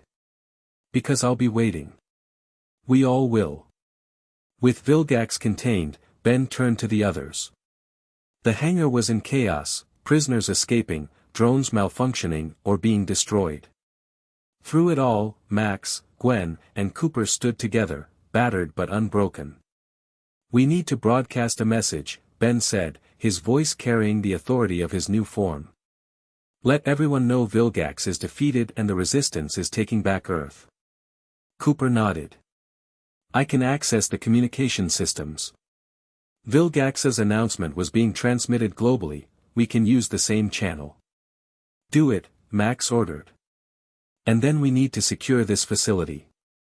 It'll be our base for coordinating the counteroffensive against the remaining invasion forces. As Cooper worked his technological magic, Ben looked down at the evolved Omnitrix embedded in his crystalline form. It had changed, grown more powerful, just as he had. The device that had chosen him, that had been taken from him, was now returned. Different, but somehow more perfectly his than ever before. The battle for Earth wasn't over, far from it. Vilgax's forces still controlled most of the planet. There would be more fighting, more struggles ahead. But for the first time since the invasion began, there was hope. Real, tangible hope. And Ben Tennyson, with the Omnitrix restored to its rightful wielder, would lead the charge. Chapter 2, Resistance Rising 6 months after reclaiming the Omnitrix, Ben Tennyson stood on the edge of a crater that had once been downtown Bellwood, watching the sunset paint the ruined skyline in shades of orange and red. The evolved Omnitrix on his wrist gleamed in the fading light, its new interface occasionally pulsing as if alive. Hard to believe this used to be the mall, he said as Gwen approached from behind. Remember when our biggest problem was Cash and JT bullying kids for their lunch money? Feels like a lifetime ago, Gwen replied, her hands glowing faintly with mana energy, something she'd gotten much better at controlling over the past months. Max wants you back at base. The Scouts returned from Chicago. Ben nodded but didn't move immediately. At 14, he'd grown taller in the months since Vilgax's capture, his frame filling out from constant training in combat. The carefree kid who'd found the Omnitrix that summer was gone, replaced by someone who'd seen too much, fought too hard. Did they find any survivors? He finally asked. Gwen's silence was answer enough. Chicago had been one of the last major cities to fall to Vilgax's forces before his capture. The drones had been particularly brutal there, using tactics designed specifically to break human resistance. We'll take it back, Ben said, more to himself than to Gwen. All of it. One step at a time, she reminded him, a phrase Max had drilled into them both. Ben turned away from the crater, following Gwen back toward their hidden transport. The Resistance had liberated Area 51 after Vilgax's capture, turning the alien warlord's former headquarters into their own base of operations. But they maintained outposts across the country, this one disguised as just another piece of rubble in the devastated landscape of what had once been Bellwood. The journey back to base was quiet. Neither of them felt much like talking. The victories of the past 6 months had been hard-won but limited. Yes, they had Vilgax in custody. Yes, the Omnitrix was back where it belonged. But the aliens' forces, the drones, the lieutenants, the ships that had come in response to their master's capture, still controlled most of Earth. Without Vilgax's direct leadership, the invasion had fragmented into regional commands, some more brutal than others. In many ways, that made the Resistance's job harder. Instead of one enemy, they now faced dozens, each with their own approach to crushing human freedom. The transport touched down in a concealed hangar beneath Area 51, the doors sliding shut above them as soon as they landed. Inside, the facility hummed with activity, humans and aliens working side by side, united against a common enemy. "There you are," Max called as Ben and Gwen entered the command center. He looked older now, the strain of leading the Resistance etched into the lines of his face. But his eyes remained sharp, his mind sharper. Cooper's team picked up something interesting on their patrol. Ben crossed to the central holographic display where Cooper, now 18 and fully coming into his technopathic abilities, manipulated a 3D map with casual gestures. "We detected unusual energy readings from one of Vilgax's former command ships," Cooper explained, highlighting a massive vessel hovering over what had been St. Louis. "Different from their normal power signature." "Different how?" Ben asked, studying the readouts. "It matches the energy profile of the Omnitrix," Max said. "Specifically, the transformation process." Ben looked down at his own Omnitrix, then back at the ship. "That's impossible. Vilgax is in the containment chamber. And even if he escaped, the Omnitrix is right here." "That's what we need to find out," Max replied. "This could be a game changer, Ben. If they've somehow replicated Omnitrix technology." He didn't need to finish the thought. Everyone in the room understood the implications. The Resistance had made progress largely because Vilgax's forces no longer had access to the transformative powers their master had wielded. "I'll check it out," Ben said immediately. "Not alone," Gwen stepped forward. "I'm coming with you." "We're sending a full team," Max corrected them both. "You'll rendezvous with Tetrax at the Cincinnati outpost. He's assembled a strike force." Ben grinned at the mention of Tetrax. The Petrosapian bounty hunter had joined their cause shortly after Vilgax's capture, bringing with him knowledge of the warlord's tactics and weaknesses. He'd also become something of a mentor to Ben, helping him master the evolved Diamond Head form. "When do we leave?" he asked. "Tomorrow morning," Max replied. "For now, I want you both in the training room. Show me what you've been working on." The training room had once been a drone manufacturing facility. Now it was equipped with advanced simulation technology salvaged from Vilgax's ships, capable of creating scenarios that tested even Ben's enhanced alien forms. Ben activated the Omnitrix, cycling through his expanded roster of transformations. The device had continued to evolve over the past months, occasionally adding new aliens to his arsenal or enhancing existing ones. Asmeth, the creator who had briefly appeared after Vilgax's capture before vanishing again to continue his work, had explained that the Omnitrix was adapting to Ben in ways he hadn't anticipated. "Which one this time?" Gwen asked, stretching her arms as her hands began to glow with mana energy.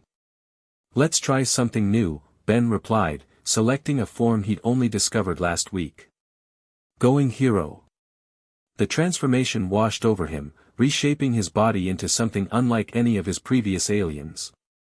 8 feet tall, with iridescent skin that seemed to bend light around it, for arms ending in fingers that split into smaller fingers, and a head with no visible eyes but numerous sensory organs. Whoa, his voice echoed with a harmonic quality. This feels weird. You look weird, Gwen confirmed. What do you even call that one? Ben flexed his multiple hands, feeling energy course through them. I'm thinking. Prismatic. Creative, she deadpanned. What does it do? Let's find out. Ben focused on one of the training drones hovering across the room. He raised a hand, concentrating, and a beam of light shot from his palm, but instead of striking the drone directly, it split into multiple beams that curved around obstacles to hit it from all angles simultaneously. Okay, that's cool, Gwen admitted. Simulation begin, Max's voice announced from the control room above. Scenario, drone ambush, difficulty level 8. The room's environment shifted, holographic buildings and debris forming around them. Dozens of combat drones materialized, weapons charged and targeting systems locked on. Ready? Ben asked, his prismatic form already analyzing the light patterns in the room, seeing angles and trajectories invisible to human eyes. Born ready, Gwen replied, mana shields forming around her hands. They moved with the synchronization that came from months of fighting side by side. Ben's light beams curved around corners, striking drones from behind cover, while Gwen's mana projectiles took out those that tried to flank them. When a heavy assault drone crashed through a wall, Ben discovered another of Prismatic's abilities. He could refract himself, creating semi-solid light duplicates that confused the drone's targeting systems. Ben, behind you. Gwen called as 3 drones dropped from the ceiling. Ben spun, all 4 hands pointing upward. This time, instead of beams, he generated a prismatic bubble that encased the drones, contracting until they crashed into each other. This is actually pretty awesome, he laughed, the sound musical in his transformed state.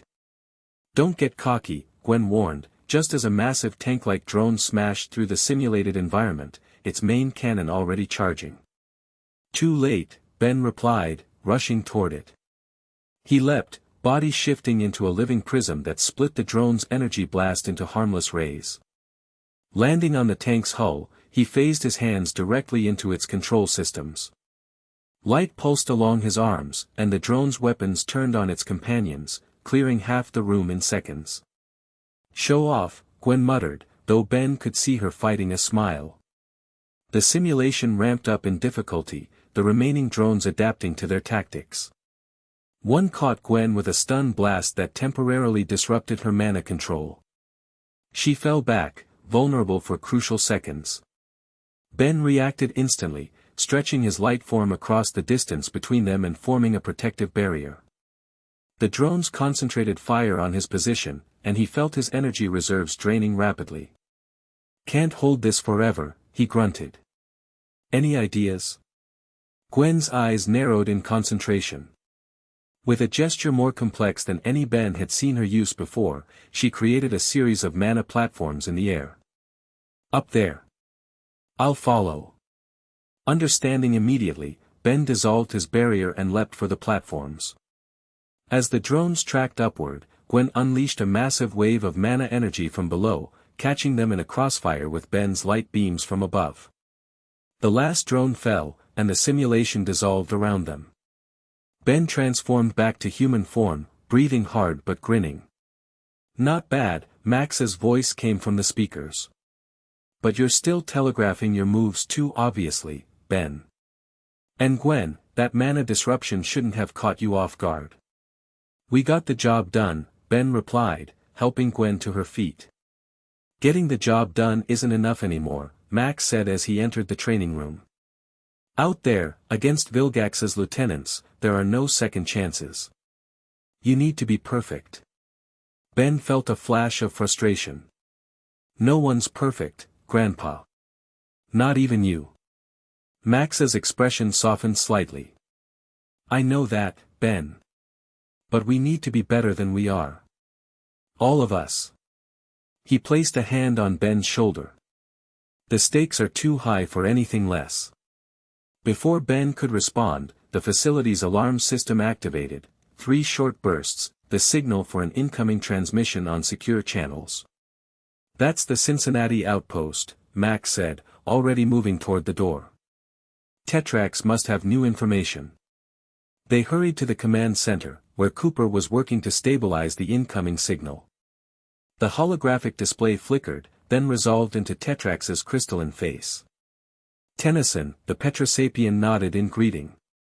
We've identified the source of the Omnitrix energy signature. It's not what we expected. What is it?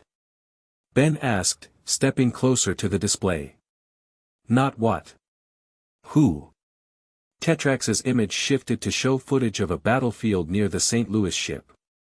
A figure moved among Vilgax's drones with impossible speed, transforming from one alien form to another in rapid succession. We believe it's Albedo. Who? Gwen asked. Asmatha's former assistant, Max explained, his expression grim. He worked on the original Omnitrix prototype.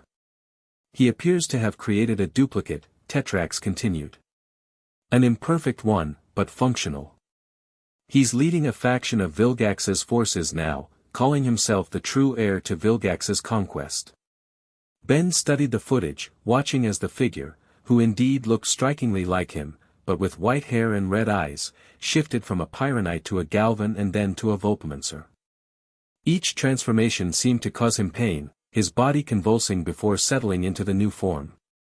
The duplicated Omnitrix is unstable, Cooper observed, analyzing the energy readings. Those transitions are tearing him apart at a cellular level. Then why use it? Gwen wondered. Power, Max said simply. The same reason Vilgax wanted it. Albedo thinks he can perfect it by studying Ben's Omnitrix up close. Ben understood immediately. He's trying to draw me out. Tetrax nodded. He's issued a challenge. Said he'll destroy St. Louis and everyone in it unless the unworthy wielder faces him in combat.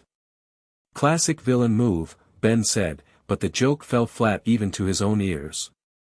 When? Tomorrow at noon. He's demanding you come alone. Max shook his head. Out of the question. We'll mobilize the strike team, approach from multiple angles. No, Ben interrupted. I'll go. Ben, I'll go, he repeated more firmly. But not alone, and not without a plan. He turned to Tetrax's image. Can your team get me close without being detected? The Petrosapien considered this. There's a network of maintenance tunnels under the city. Vilgax's forces haven't fully mapped them. We could get you within half a mile of the ship's landing zone. Good enough, Ben nodded. Gwen and I will teleport to your position tonight. We can finalize the approach plan there. Max looked like he wanted to object further, but something in Ben's expression stopped him. Instead, he turned to Cooper. Get everything we have on Albedo. I want to know his weaknesses, his psychological profile, everything. On it, Cooper replied, already interfacing with the systems. As the others dispersed to prepare, Gwen caught Ben's arm. You sure about this? He looked down at the Omnitrix. No. But I don't see another option. If Albedo has even a fraction of the Omnitrix's power. Then we'll stop him, Gwen finished. Together.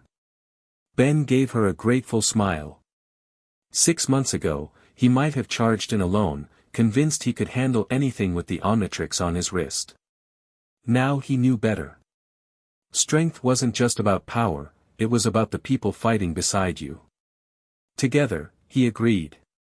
The Cincinnati outpost was smaller than Area 51 but better concealed, built into the remains of an abandoned subway station, its entrances disguised as collapsed tunnels.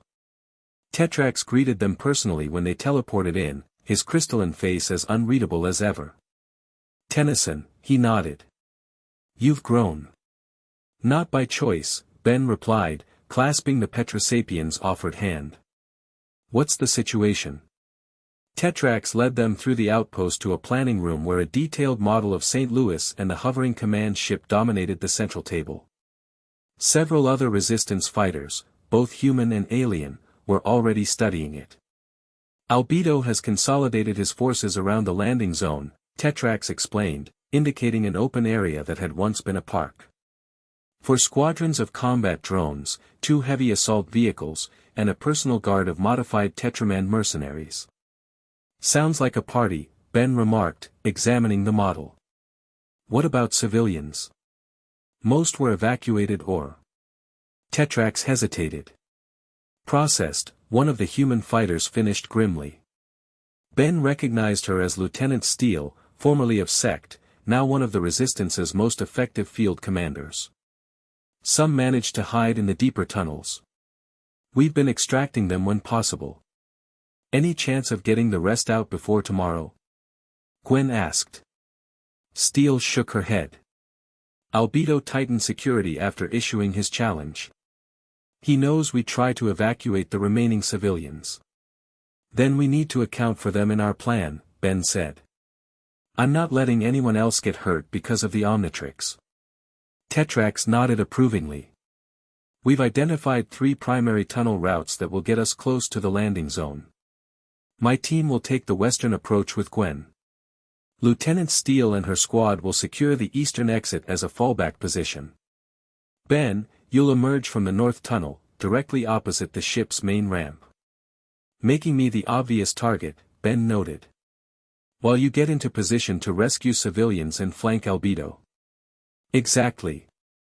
Tetrax confirmed. We'll be monitoring your Omnitrix signal. Once Albedo engages with you, we move. What about that unstable duplicate Omnitrix? Gwen asked. Cooper said it's tearing Albedo apart. Could it be dangerous to others if it malfunctions? Very, Tetrax said seriously. We've detected increasing instability in its energy signature. If it goes critical, the resulting explosion could level what remains of the city. Ben absorbed this information, studying the model more closely. We need a containment plan. Already working on it, Lieutenant Steele said, bringing up schematics for a device that looked similar to the one they'd used on Vilgax. Modified disruptor. It won't work exactly like the one used on Vilgax. This duplicate Omnitrix has different failsafes, but it should force a shutdown if we can hit it at the right moment. The moment of transformation, Ben said, remembering. That's when the original was most vulnerable. Steele nodded. Tetrax will carry the disruptor. Once Albedo is weakened, he'll move in and take the shot. And if that fails? Gwen asked. The room went quiet for a moment. Finally, Tetrax spoke, his crystalline voice solemn. Then Ben uses the true Omnitrix to contain the explosion. Azimuth confirmed it has the capability, though the process could be dangerous. Dangerous how? Gwen demanded. The Omnitrix would absorb the energy, but the feedback could damage it severely, Tetrax explained. Possibly damage its wielder as well. Ben felt Gwen's eyes on him, but he kept his attention on the model. Let's make sure the disruptor works, then. The planning continued late into the night, going over every contingency, every possible way the confrontation could unfold. Ben participated fully, asking questions, suggesting alternatives, thinking through the implications of each decision. It was a far cry from the impulsive 10-year-old who had found the Omnitrix that summer. Finally, with just a few hours until dawn, they broke to rest. Ben found a quiet corner of the outpost, a maintenance room with a small window that offered a view of the night sky, one of the few things that hadn't changed since the invasion. He sat cross-legged on the floor, the Omnitrix occasionally catching the moonlight as he turned his wrist, examining the device that had changed his life so completely. Couldn't sleep either? Gwen asked, appearing in the doorway. Ben shook his head. Too many thoughts. She sat beside him, both of them looking out at the stars. Remember when we used to camp with Grandpa? He'd tell us stories about constellations. Yeah, Ben smiled slightly. Most of them were made up. I figured that out when I transformed into gray matter and read an actual astronomy book. They sat in comfortable silence for a while, the kind that only came with shared experience and trust. Are you scared?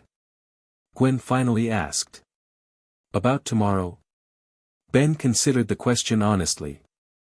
Not of albedo, he said. But of failing. Of more people getting hurt because I wasn't good enough. That's not on you, Ben, Gwen said firmly. None of this is. Vilgax, albedo, they made their choices. I know, he sighed. But so did I, when I put on the Omnitrix. And when I lost it to Vilgax. And when I got it back. He looked down at the device. Azimuth said it chose me for a reason. Sometimes I wonder if he knows what that reason is, because I sure don't. Gwen bumped his shoulder with hers. Maybe it chose you because you're too stubborn to give up. Even when you probably should. That drew a genuine laugh from Ben. You calling me hard-headed, dweeb? Among other things, doofus, she replied with a smile. Then, more seriously, whatever happens tomorrow, we'll face it together. Like always. Ben nodded, grateful for the reminder. In all the chaos of the past months, the one constant had been family, Grandpa Max's leadership, Gwen's unwavering support. Whatever power the Omnitrix granted him, that was his true strength. Get some sleep, he told her. Tomorrow's going to be a long day. Dawn broke over the ruins of St. Louis, pale light illuminating the massive command ship hovering above what had once been Forest Park. Drones patrolled in tight formations, their sensors sweeping the ground continuously for any sign of resistance activity. Near the ship's landing ramp, a figure paced impatiently, human in appearance but with stark white hair and eyes that flashed red when caught in the light. Albedo checked his duplicate Omnitrix for the 100th time, grimacing as pain shot up his arm. The device was crude compared to the original, a slapdash creation cobbled together from stolen Galvan technology and components salvaged from Vilgax's labs. But it worked, after a fashion, allowing him to access a limited set of transformations at the cost of increasing physical agony. A small price to pay for what would come next. Today, he would face the human child who had somehow earned Azimuth's favor, who wielded the true Omnitrix while Albedo, a Galvan of superior intellect, was trapped in this disgusting human form with a pale imitation. The injustice of it burned within him, fueling his determination. Once he defeated Tennyson and claimed the original Omnitrix, he could repair his own DNA, return to his Galvan form, and complete what Vilgax had started, the conquest of Earth and eventually, the galaxy. Sir, one of his Tetraman guards approached, bowing slightly. Our sensors detect movement in the tunnel systems beneath the city. Of course they do, Albedo smiled thinly. Tennyson would never come alone, despite my instructions. Set up a perimeter. Allow him to emerge, but be ready to neutralize any others who appear. And the remaining humans in the tunnels? Albedo waved dismissively. They're irrelevant. Focus on Tennyson and his companions. As the guard moved to carry out his orders, Albedo returned to pacing, each step sending fresh waves of pain through his unstable body. The duplicate Omnitrix was degrading faster now, the transformations becoming more difficult to maintain, the transitions between forms increasingly agonizing. He had perhaps one day before total system failure, cellular breakdown that would reduce him to a puddle of unidentifiable organic matter. More than enough time to take what was rightfully his. Ben moved through the tunnel with practiced stealth, his footsteps silent on the damp concrete. The north tunnel was darker than expected, forcing him to rely more on touch than sight as he navigated toward the exit point Tetrax had identified. Approaching position, he whispered into his communicator. Any change topside? Negative, Tetrax's voice came back, slightly distorted by the tunnel's interference. Albedo remains near the ship with his guard. Drone patrols unchanged. Roger that, Ben replied. Moving to exit point now. He reached a junction where the maintenance tunnel met a larger subway passage. According to the maps, the exit was just ahead, a ventilation shaft that would bring him up 1 block north of the landing zone. Gwen, status, he asked, pausing to check his surroundings. In position, his cousin replied. Western approach secure. We've located a group of civilians hiding in an old maintenance room. Tetrax is working on extraction now. Be careful, Ben warned. Albedo might be expecting us to try something like this. When has that ever stopped us? Gwen replied, and Ben could hear the smile in her voice despite the tension. He continued forward, finally spotting the ventilation shaft, a vertical tube about 3 feet in diameter with a rusted ladder bolted to one side. Ben checked his Omnitrix, confirming it was fully charged, then began the climb. The shaft led to a grate partially hidden by overgrown vegetation. Ben pushed it aside carefully, scanning the area before pulling himself up onto the surface. He emerged in what had once been someone's backyard, now wild with untended plants. A broken swing set lay on its side nearby, a poignant reminder of the lives disrupted by the invasion. Ben crouched low, making his way to the edge of the property where he could see the park and the hovering ship beyond. The scene was exactly as Tetrax had described, drone patrols in tight formation, Tetraman guards stationed at intervals, and Albedo himself standing near the ship's ramp, a white-haired mirror image of Ben save for the red eyes and arrogant posture. Visual confirmation, Ben whispered into his communicator. Albedo's at the landing zone with heavy security. Disruptor is charged and ready, Tetrax replied. Lieutenant Steele's team is in position at the eastern exit. All right, Ben took a deep breath, steadying himself. Moving in now. Wait for my signal before showing yourselves. He stepped out onto the broken street, walking openly toward the park. It didn't take long for a drone patrol to spot him. Alarms blared, and Albedo turned toward the commotion, a smile spreading across his face when he saw Ben approaching. Tennyson, he called, voice carrying easily across the open space. How predictable. Though I must commend you for honoring the spirit of our arrangement, if not the letter. Your companions are well hidden, but not from my sensors.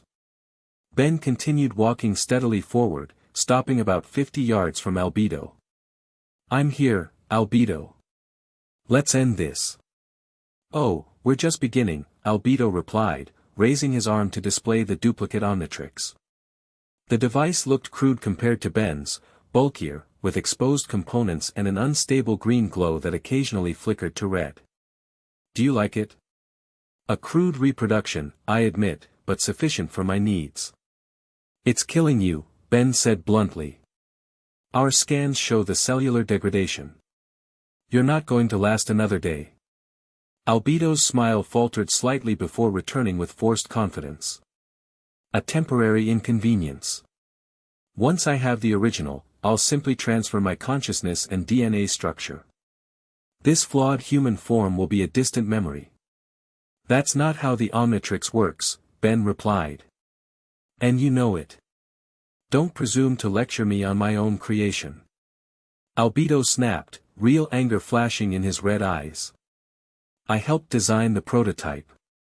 I understand its functions better than a primitive human child ever could.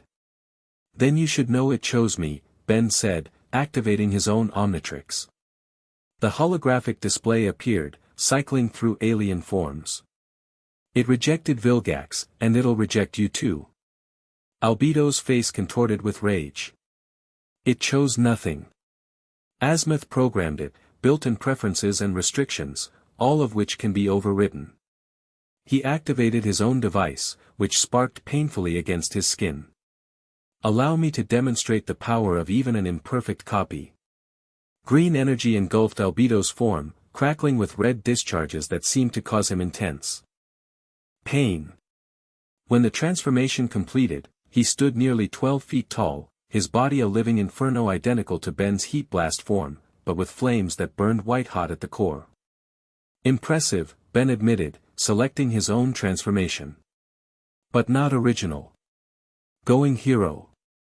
The familiar sensation of transformation washed over him, his body shifting and changing until Humongousaur stood where Ben had been, 9 feet of dinosaur-like muscle and armor. Really? Albedo laughed, his voice crackling like his flames. The Vaxasaurian against a Pyronite? Basic tactical error, Tennyson. Ben smiled, surprising Albedo.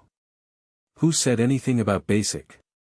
He slammed his fist into the Omnitrix symbol on his chest, triggering a secondary transformation. Green energy surged through Humongosaur's form, evolving it into something more. Armored plates expanded, his tail developed a mace-like end, and bioorganic missile launchers emerged from his shoulders. Ultimate Humongosaur, Ben growled, his voice deeper and more resonant. Still think I don't know how to use the Omnitrix? Albedo's fiery eyes widened in genuine shock. The evolutionary function? Impossible. Azimuth considered it too dangerous to implement. Guess he changed his mind, Ben replied, charging forward with surprising speed for his massive size. Albedo recovered quickly, unleashing a torrent of white-hot flames that would have melted ordinary stone. But Ben's evolved form was heavily armored, the plates designed to withstand extreme temperatures. He barreled through the fire, barely slowed, and delivered a devastating punch that sent Albedo flying backward into one of his own drone patrols. Now! Ben shouted into his communicator. Across the park, chaos erupted as Tetrax and Gwen emerged from the western tunnel, engaging the drone forces from the flank while Lieutenant Steele's team appeared from the east, providing covering fire for civilians being evacuated from the underground shelters. Albedo picked himself up from the wreckage of the drones, his fiery form flickering unstably. Predictable, he snarled. But futile. He slammed his hand against the duplicate Omnitrix symbol on his chest, triggering another transformation. This one was clearly more painful, his body convulsed as it shifted, the energy field surrounding him pulsing with dangerous red flares. When it cleared, he stood as a Tetramand, similar to 4 arms, but with white markings and a frame that seemed somehow wrong, as if the transformation wasn't quite complete. You feel it, don't you? Ben called to him, advancing steadily. The duplicate is failing. It can't maintain stable transformations anymore. Shut up. Albedo roared, charging with all 4 arms raised for devastating blows. They collided with earth-shaking force, grappling in a contest of strength that cracked the ground beneath them. Despite his unstable form, Albedo was powerful, his Tetramand muscles straining against Ben's armored hide. But Ultimate Humongosaur was designed for this kind of combat, and Ben had spent months training in his alien forms. He broke Albedo's grip with a twisting motion, then delivered a punishing series of blows that drove the false Tetramand to one knee. It's over, Albedo, Ben said, stepping back. Power down before that thing tears you apart. Never. Albedo spat, blood trickling from the corner of his mouth. I deserve the Omnitrix.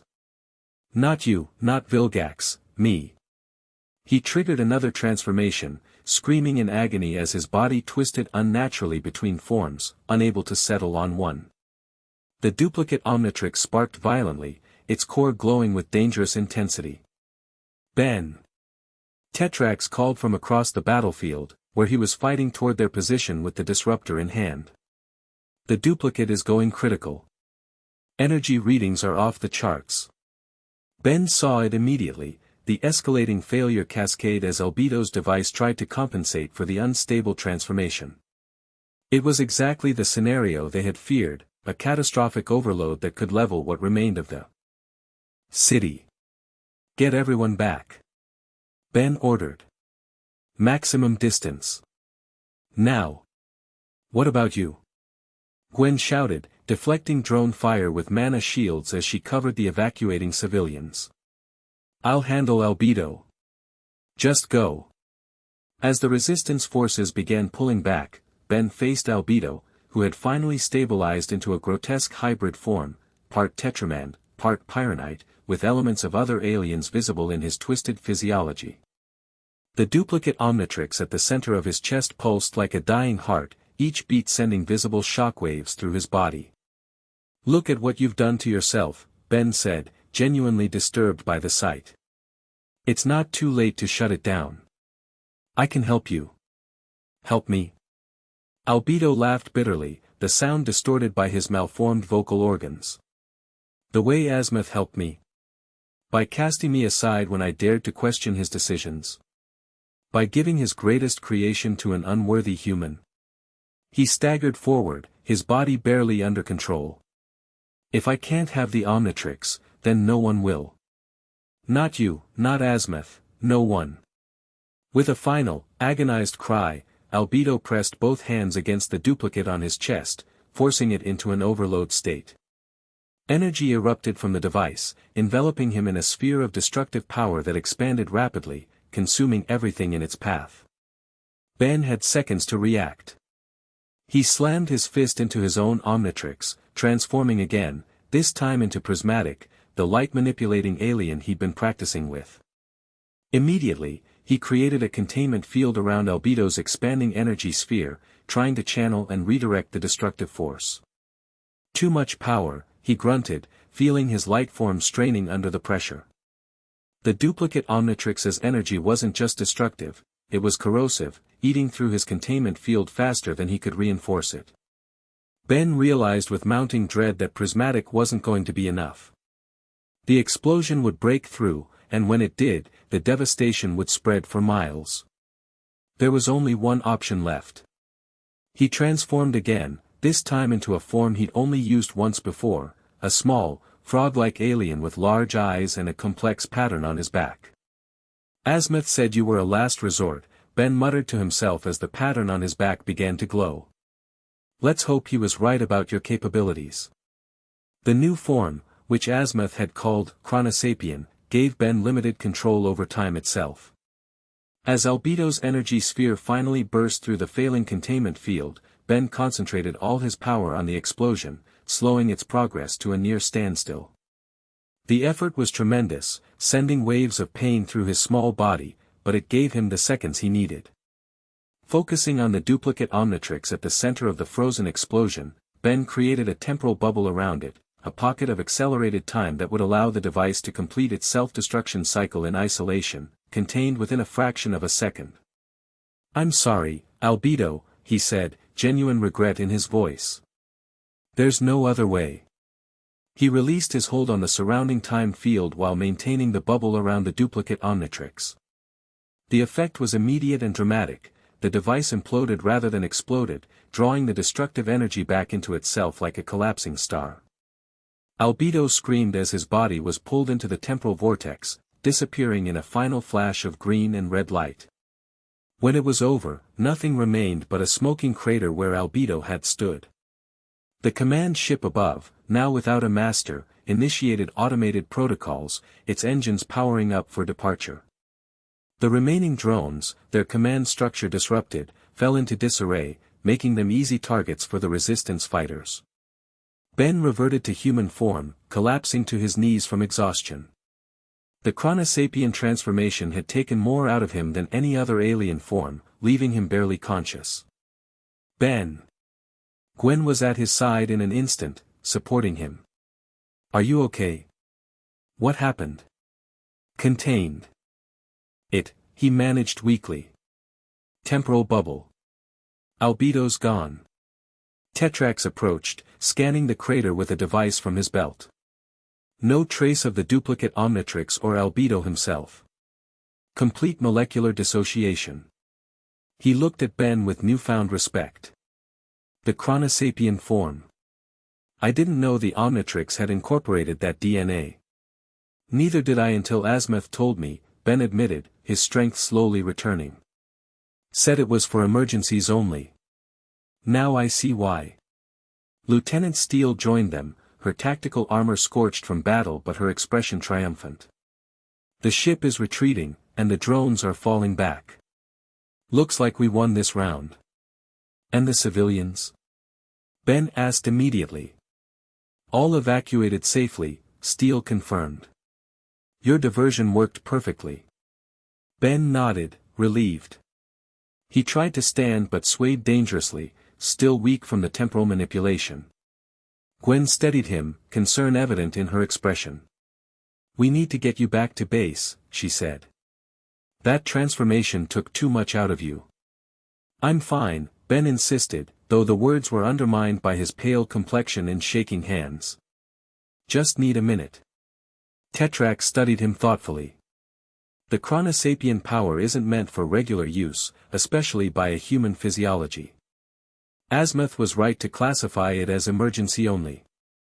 You'll need time to recover. Ben didn't argue further, allowing Gwen and Tetrax to help him toward the extraction point where their transport waited. As they moved through the battlefield, Resistance fighters saluted him, and the rescued civilians looked at him with a mixture of awe and gratitude. It should have felt like a victory.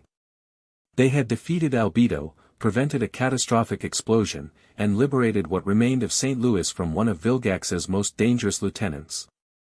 But as Ben looked back at the crater where Albedo had vanished, he couldn't help but feel that something important had been lost, another victim of the Omnitrix and its power, another life transformed and ultimately destroyed by the device that was meant to bring peace. He could have been an ally, Ben said quietly to Gwen as they boarded the transport. If Azimuth had treated him differently. If he hadn't been so obsessed with the Omnitrix. Gwen squeezed his hand. Some people make their own choices, Ben.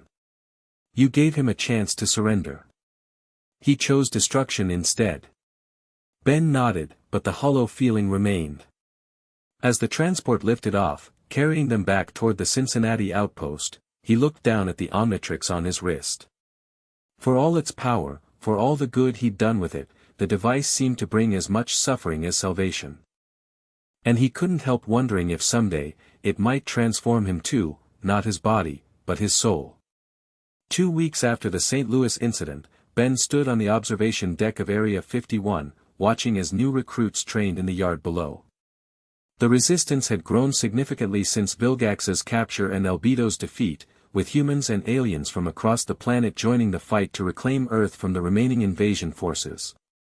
"Penny for your thoughts," Max said, joining him at the window.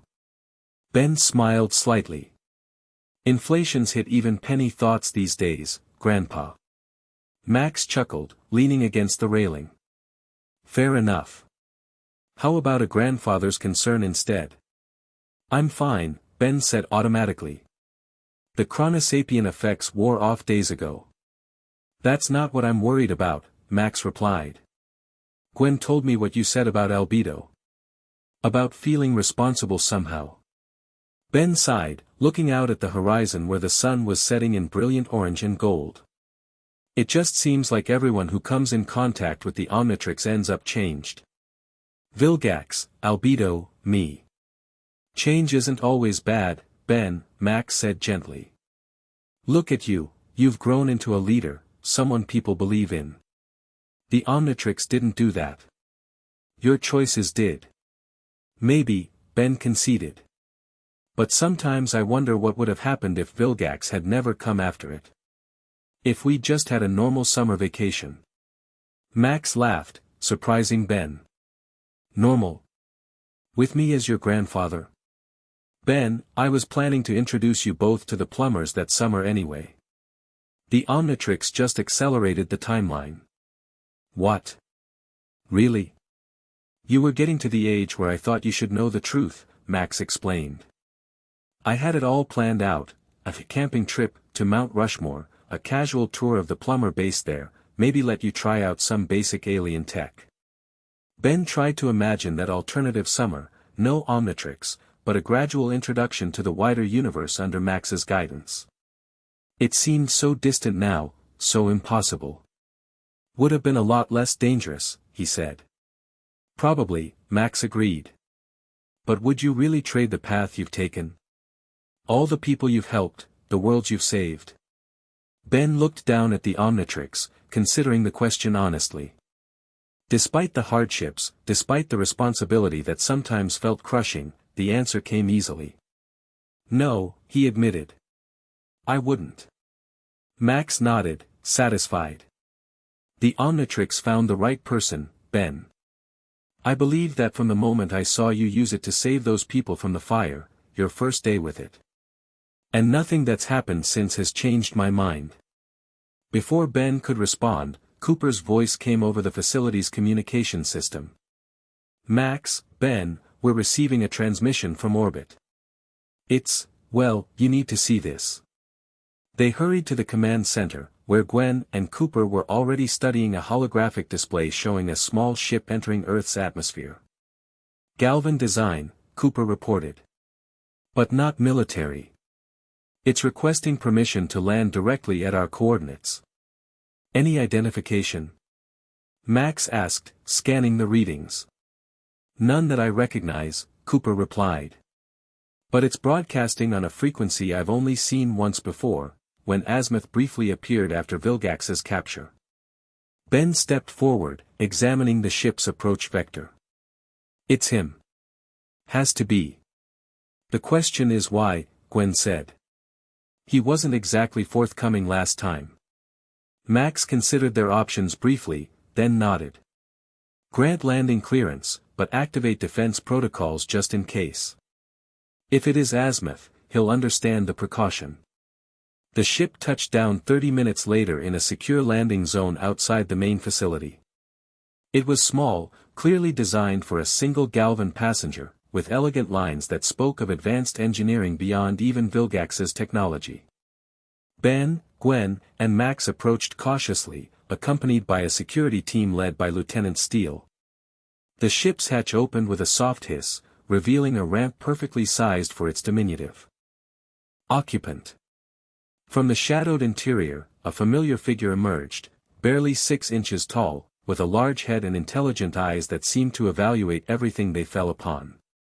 Azimuth, Ben greeted him. Long time no see.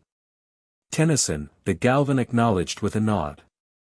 I see you've managed not to destroy the planet since our last meeting. A marginal improvement. Always with the warm greetings, Ben replied dryly. What brings you back to Earth? Last time you said you had more important work elsewhere.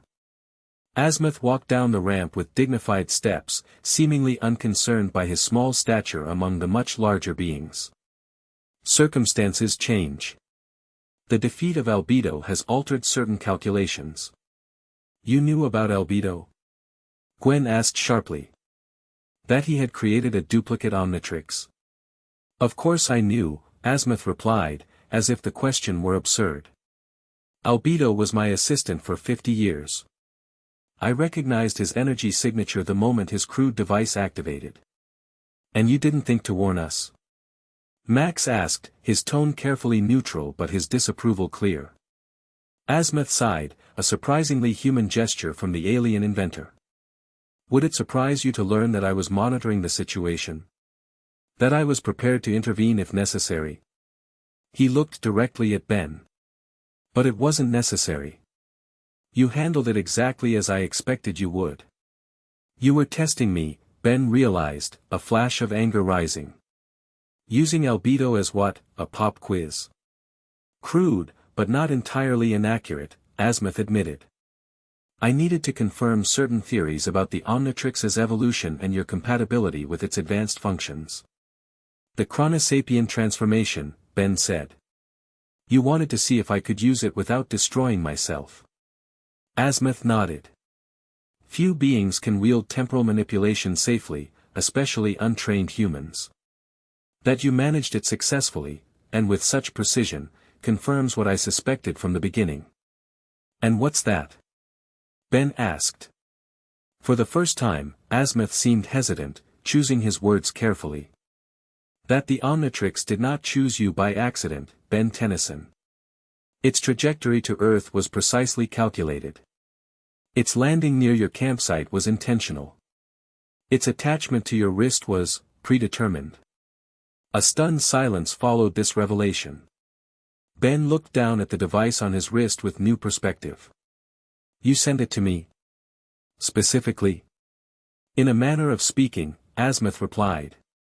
The Omnitrix contains certain, predictive algorithms. It analyzed thousands of potential wielders across multiple species.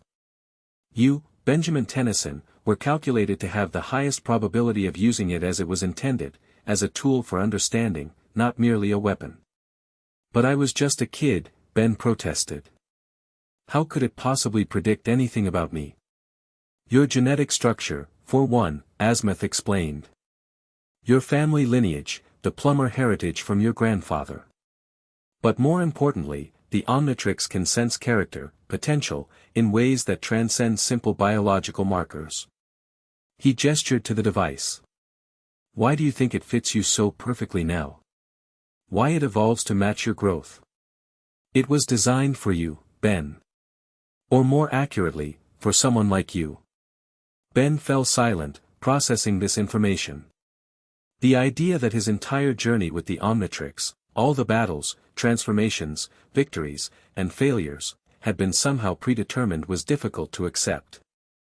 If that's true, Gwen spoke up, then why let Vilgax take it from him 6 months ago? Why put Earth through all this suffering? Asmatha's expression grew solemn. The Omnitrix predicts potential, not specific outcomes. It could not foresee Vilgax's attack, nor Ben's initial defeat. But it did recognize Ben as its true wielder when he reclaimed it, hence the evolution into its current form. That's convenient, Ben said, a touch of bitterness in his voice. Makes it sound like losing to Vilgax was part of some grand plan. Not a plan, Asmath corrected. A journey. One that has shaped you, tested you, and ultimately proven the Omnitrix's initial assessment correct. He looked around at the Resistance facility, at the humans and aliens working together. Would you have built all this if events had unfolded differently? Would Earth's population have united with other species without the shared experience of Vilgax's invasion? The question hung in the air, impossible to answer definitively. Ben had to admit there was some truth to Asmatha's perspective. The invasion had been devastating, but it had also broken down barriers between humans and peaceful alien visitors, forged new alliances, and revealed the existence of the wider universe to Earth in ways that couldn't be undone. So what happens now? Max asked, bringing the conversation back to practical matters. Why have you returned, Asmath?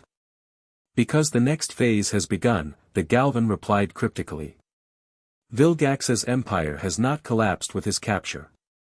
His armada is regrouping, and his most loyal commanders are coming to reclaim him. We've detected increased activity in the outer solar system, Cooper confirmed. But nothing that suggested a full-scale counterattack. They are being cautious, Asmath explained. Gathering intelligence, assessing Earth's defenses. But make no mistake, they will come. And when they do, the Omnitrix must be ready for its true purpose. Which is? Ben asked. Asmath looked up at him with an intensity that belied his small stature. To unite rather than divide. To transform understanding rather than merely bodies. He gestured toward a nearby table. Set me there, and I will show you. Once placed on the table's surface, Asmath approached Ben's arm, examining the Omnitrix closely. The device you wear now is not the same one you found that summer. It has evolved, adapted, become something more, just as you have. He pressed a sequence of points on the Omnitrix's surface too quickly for Ben to follow. The device responded immediately, its interface expanding into a holographic display far more complex than Ben had seen before. The Ultimatrix function was just the beginning, Asmath explained as the display showed transformations and connections Ben hadn't known existed. The device now contains DNA samples from over 1 million species, not just the original 10. But more importantly, it has developed the capacity for what I call diplomatic transformation. What does that mean? Gwen asked, studying the holographic display with fascination. It means, Asmath said, that when Vilgax's forces return, the Omnitrix can do more than help you fight them. It can help you negotiate with them, understand them, even temporarily transform their perceptions. He looked up at Ben. In the right hands, your hands, it could end this conflict without further bloodshed. Ben stared at the complex display, the magnitude of what Asmath was suggesting slowly sinking in. You're saying I could use the Omnitrix to, what? Make Vilgax's commanders see things my way? Not exactly, Asmath corrected. Free will remains inviolate. But you could help them understand the consequences of their actions in ways their own experiences haven't allowed. Show them alternatives they cannot currently perceive. Mind control, Max said, his tone making it clear what he thought of the idea. Empathic connection, Azimuth countered. Temporary and consensual. The Omnitrix cannot force understanding, but it can facilitate it between willing parties. Ben withdrew his arm, the holographic display vanishing. And if they're not willing?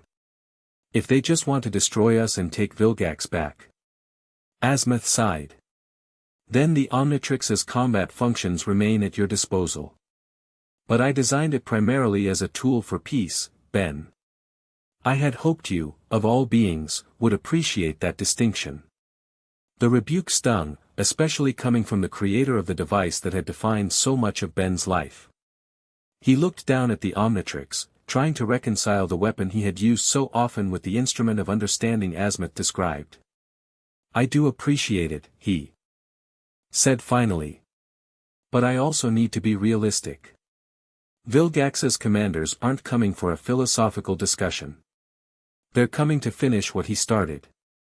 Perhaps, Azimuth conceded. But consider this, Vilgax himself has had 6 months to reflect on his defeat, his captivity, and the failure of his conquest. Might he not be the first candidate for this diplomatic transformation? The suggestion silenced everyone in the room. The idea of engaging with Vilgax as anything other than an enemy was almost unthinkable after everything that had happened. You want me to try to understand Vilgax? Ben asked incredulously. After everything he's done? I want you to remember the purpose for which the Omnitrix was created, Azimuth replied calmly. To walk in another's skin, to see through another's eyes. Whether you apply that understanding to Vilgax or his commanders is your choice. I merely present the possibility. Max stepped forward, his expression thoughtful. Let's say Ben did attempt this diplomatic transformation with Vilgax. What exactly would happen? The Omnitrix would create a temporary psychic bridge, Azimuth explained. Ben would retain his human form, but would experience selected memories, emotions, and perspectives from Vilgax's consciousness.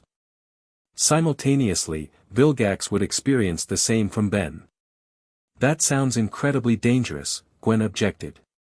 Vilgax isn't just evil, he's powerful, intelligent, and manipulative. Giving him access to Ben's mind could be catastrophic. The bridge is carefully regulated, Azimuth assured her. Neither party can access strategic information or private memories without mutual consent. It is designed for understanding, not exploitation. Ben considered the possibility, as radical as it seemed. In all his battles with Vilgax, he had never once considered what drove the warlord, what experiences had shaped him into the conqueror he became. Could there be value in such understanding? Could it possibly change anything? I'll think about it, he said finally. But first, we need to prepare for whatever's coming from Vilgax's empire. How much time do we have? Based on my calculations, approximately 2 weeks before the first wave arrives, Azimuth replied. They will send scouts first, then a diplomatic envoy demanding Vilgax's return, and finally a military force if those approaches fail. Max nodded decisively. Then we have work to do. Cooper, alert all resistance outposts, upgrade our early warning systems. Lieutenant Steele, I want defense drills running day and night. And Gwen, I'll contact Tetrax and our other off-world allies, she finished. See if they can provide additional support. As the others moved to carry out their tasks, Ben remained with Azimuth, studying the small alien who had created the device that had changed his life so completely. Why me? He asked quietly, the question that had lingered since the beginning. Out of everyone in the universe, why did the Omnitrix choose a 10-year-old kid from Earth? Azimuth looked up at him, his ancient eyes seeing far more than Ben's external appearance. Because, Ben Tennyson, in all my calculations, in all the predictive models, you displayed a quality rarer than intelligence, power, or skill. What's that? Growth, Azimuth said simply. The capacity to learn from failure, to evolve beyond initial limitations, to transform not just your body but your understanding. He gestured to the facility around them. Look at what you've built from defeat. Consider how you've grown from the impulsive child who first found the Omnitrix. That capacity for transformation, real transformation, is why it chose you. Ben absorbed this, feeling the weight of the Creator's words and the responsibility they implied. The Omnitrix wasn't just a tool or a weapon, it was a mirror, reflecting his own potential back at him, challenging him to become more than he had been. "I'll try," he said finally. "With Vilgax, I mean. The diplomatic transformation. But I'm not promising anything." Azimuth nodded, seemingly satisfied. "That's all I ask. The attempt itself has value, regardless of outcome." As the Galvan returned to his ship, promising to remain in contact as events unfolded, Ben found himself facing a new kind of challenge, one that couldn't be overcome with alien strength or speed or power. Understanding an enemy as ancient and complex as Vilgax would require a different kind of transformation altogether. And perhaps, in that transformation, he would discover something about himself as well. The containment chamber where Vilgax was held existed in its own reality, a pocket dimension created by Plummer technology and enhanced by Azimuth's modifications. From the outside, it appeared as a simple room deep within Area 51's most secure level. Inside, it was a near-infinite space where the alien warlord could exist without risk of escape or rescue. Ben had visited only once before, shortly after Vilgax's capture. The experience had been unsettling, watching his greatest enemy pacing within the bounded infinity of his prison, diminished yet still radiating menace. He hadn't returned since, leaving the monitoring to automated systems and occasional checks by Max. Now, as he approached the chamber with Azimuth at his side, Ben felt a mix of apprehension and resolve. The diplomatic transformation the Galvan had described seemed simultaneously hopeful and naive, the idea that understanding could bridge the gulf between them and one who had tried repeatedly to destroy them. "He may refuse," Azimuth warned as they reached the chamber door. "The process requires mutual consent." "Why would he agree?" Ben asked. "What's in it for him?" "Knowledge," Azimuth replied simply. Vilgax's insatiable curiosity has always been his defining trait, alongside his ambition. The opportunity to understand the Omnitrix's chosen wielder may prove irresistible. The security protocols took nearly 5 minutes to complete: retinal scans, DNA verification, temporal phase matching to prevent shapeshifter infiltration. Finally, the massive door slid open, revealing the interface to the pocket dimension beyond. It appeared as a simple viewing window, beyond which stretched a vast, featureless plain under an alien sky. In the distance, barely visible, a green figure moved in regular patterns, Vilgax, exercising his massive body despite his captivity. "How do we communicate?" Ben asked, noting no obvious speakers or microphones. "The dimensional interface is permeable to sound and light," Azimuth explained. "He will hear you if you speak normally." Ben stepped closer to the window, watching the distant figure. Even after all this time, the sight of Vilgax sent a chill down his spine. Memories of their first encounter, of the devastation the warlord had unleashed. "Vilgax," he called, his voice steady despite his internal tension. The distant figure stopped immediately, turning toward the window with unnerving precision. In the blink of an eye, Vilgax was there, standing directly on the other side of the dimensional barrier, his red eyes boring into Ben with undisguised hatred. "Tennyson," the warlord rumbled, his voice somehow both diminished and enhanced by the dimensional interface. "Come to gloat? Or perhaps to announce my execution?" "Neither," Ben replied, holding his ground despite Vilgax's intimidating presence. "I've come to talk." Vilgax's tentacles twitched with what might have been amusement. "Talk? After 6 months of isolation, you wish to talk?" His gaze shifted to Azimuth, and his expression darkened further. "Ah. The Creator joins us. This must be significant indeed." "Vilgax," Azimuth acknowledged with a nod. "Your situation remains unchanged, but an opportunity has presented itself that may be of interest to you." "I do not negotiate with jailers," Vilgax sneered. "Nor with those who steal what is rightfully mine." His eyes fixed on the Omnitrix on Ben's wrist.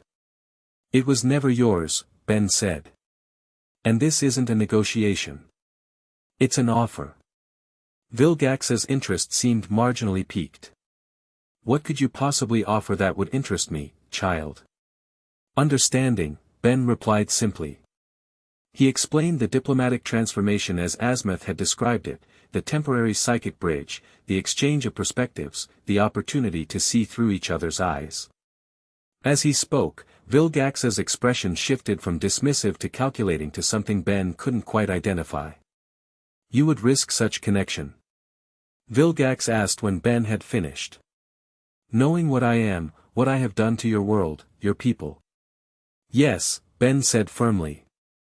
Because I think there's value in understanding why you did those things. And maybe, in you understanding why we fought back. Vilgax was silent for a long moment, his red eyes unreadable. Finally, he laughed, a deep, unsettling sound that echoed through the dimensional interface. How utterly like Azimuth, he said. To create a weapon of unparalleled power, then attempt to repurpose it for peace. He spat the word as if it tasted foul. And how like a human to believe that understanding changes anything. Then you refuse? Azimuth asked, seeming unsurprised but disappointed. Vilgax's tentacles writhed thoughtfully. I did not say that. He stepped closer to the dimensional barrier, looming over Ben despite the separation between them. I accept your offer, Tennyson. I will participate in this diplomatic transformation. But not for the reasons you hope. Then why? Ben asked. Vilgax smiled, a chilling expression on his alien features. Because knowledge is power. And I have waited a very long time to understand how a mere human child came to wield the greatest creation in 5 galaxies. Ben looked to Azimuth, who nodded almost imperceptibly. Whatever Vilgax's motivations, the opportunity was too significant to reject. Tomorrow, Ben decided. We'll make the preparations and return tomorrow. I have nowhere else to be, Vilgax replied with dark humor. Until then, Tennyson, I suggest you prepare yourself. My mind is not a pleasant place for the uninitiated. As they left the containment chamber, sealing the dimensional pocket behind them, Ben couldn't shake the feeling that he had just agreed to something far more dangerous than any physical battle he had fought. Are you sure about this? He asked Azimuth as they walked back through the facility's corridors. No, the Galvan admitted candidly. The diplomatic transformation has never been attempted with beings so fundamentally opposed. The results are unpredictable. Great, Ben muttered. That's really reassuring. Azimuth looked up at him with an expression that might almost have been sympathy. If you wish to reconsider, I would understand. Vilgax's mind is ancient, complex, and deeply corrupted by power and ambition. The experience will not be pleasant.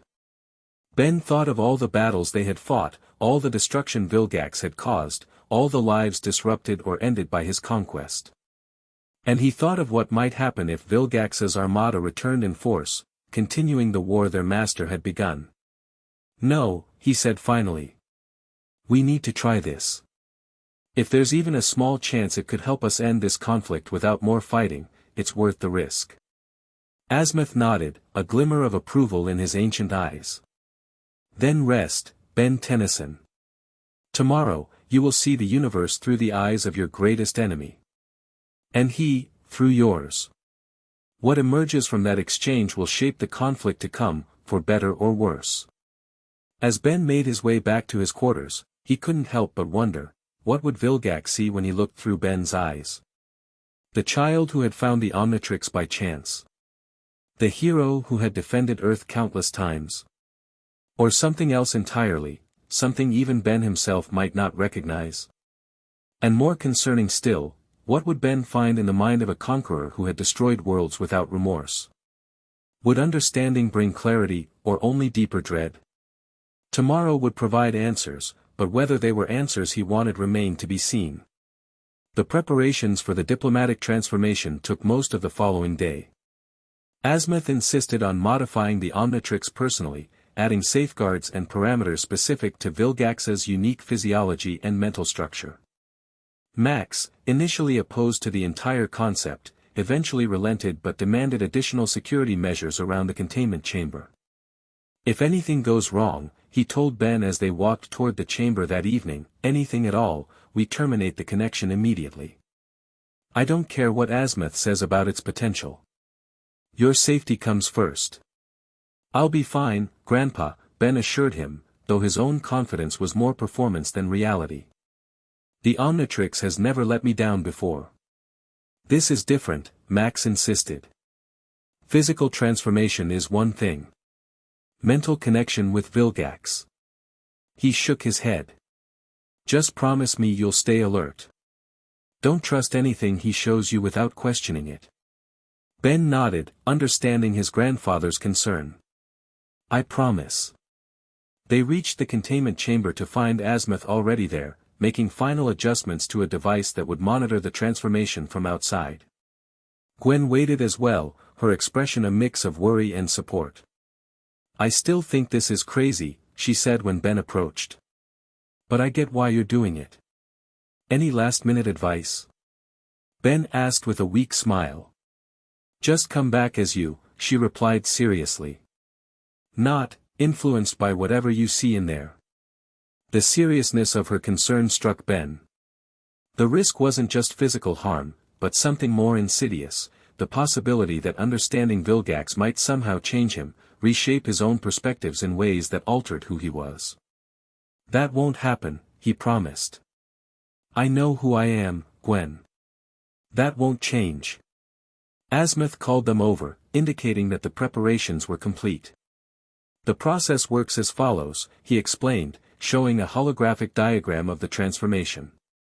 The Omnitrix will create a psychic field that bridges your consciousness with Vilgax's.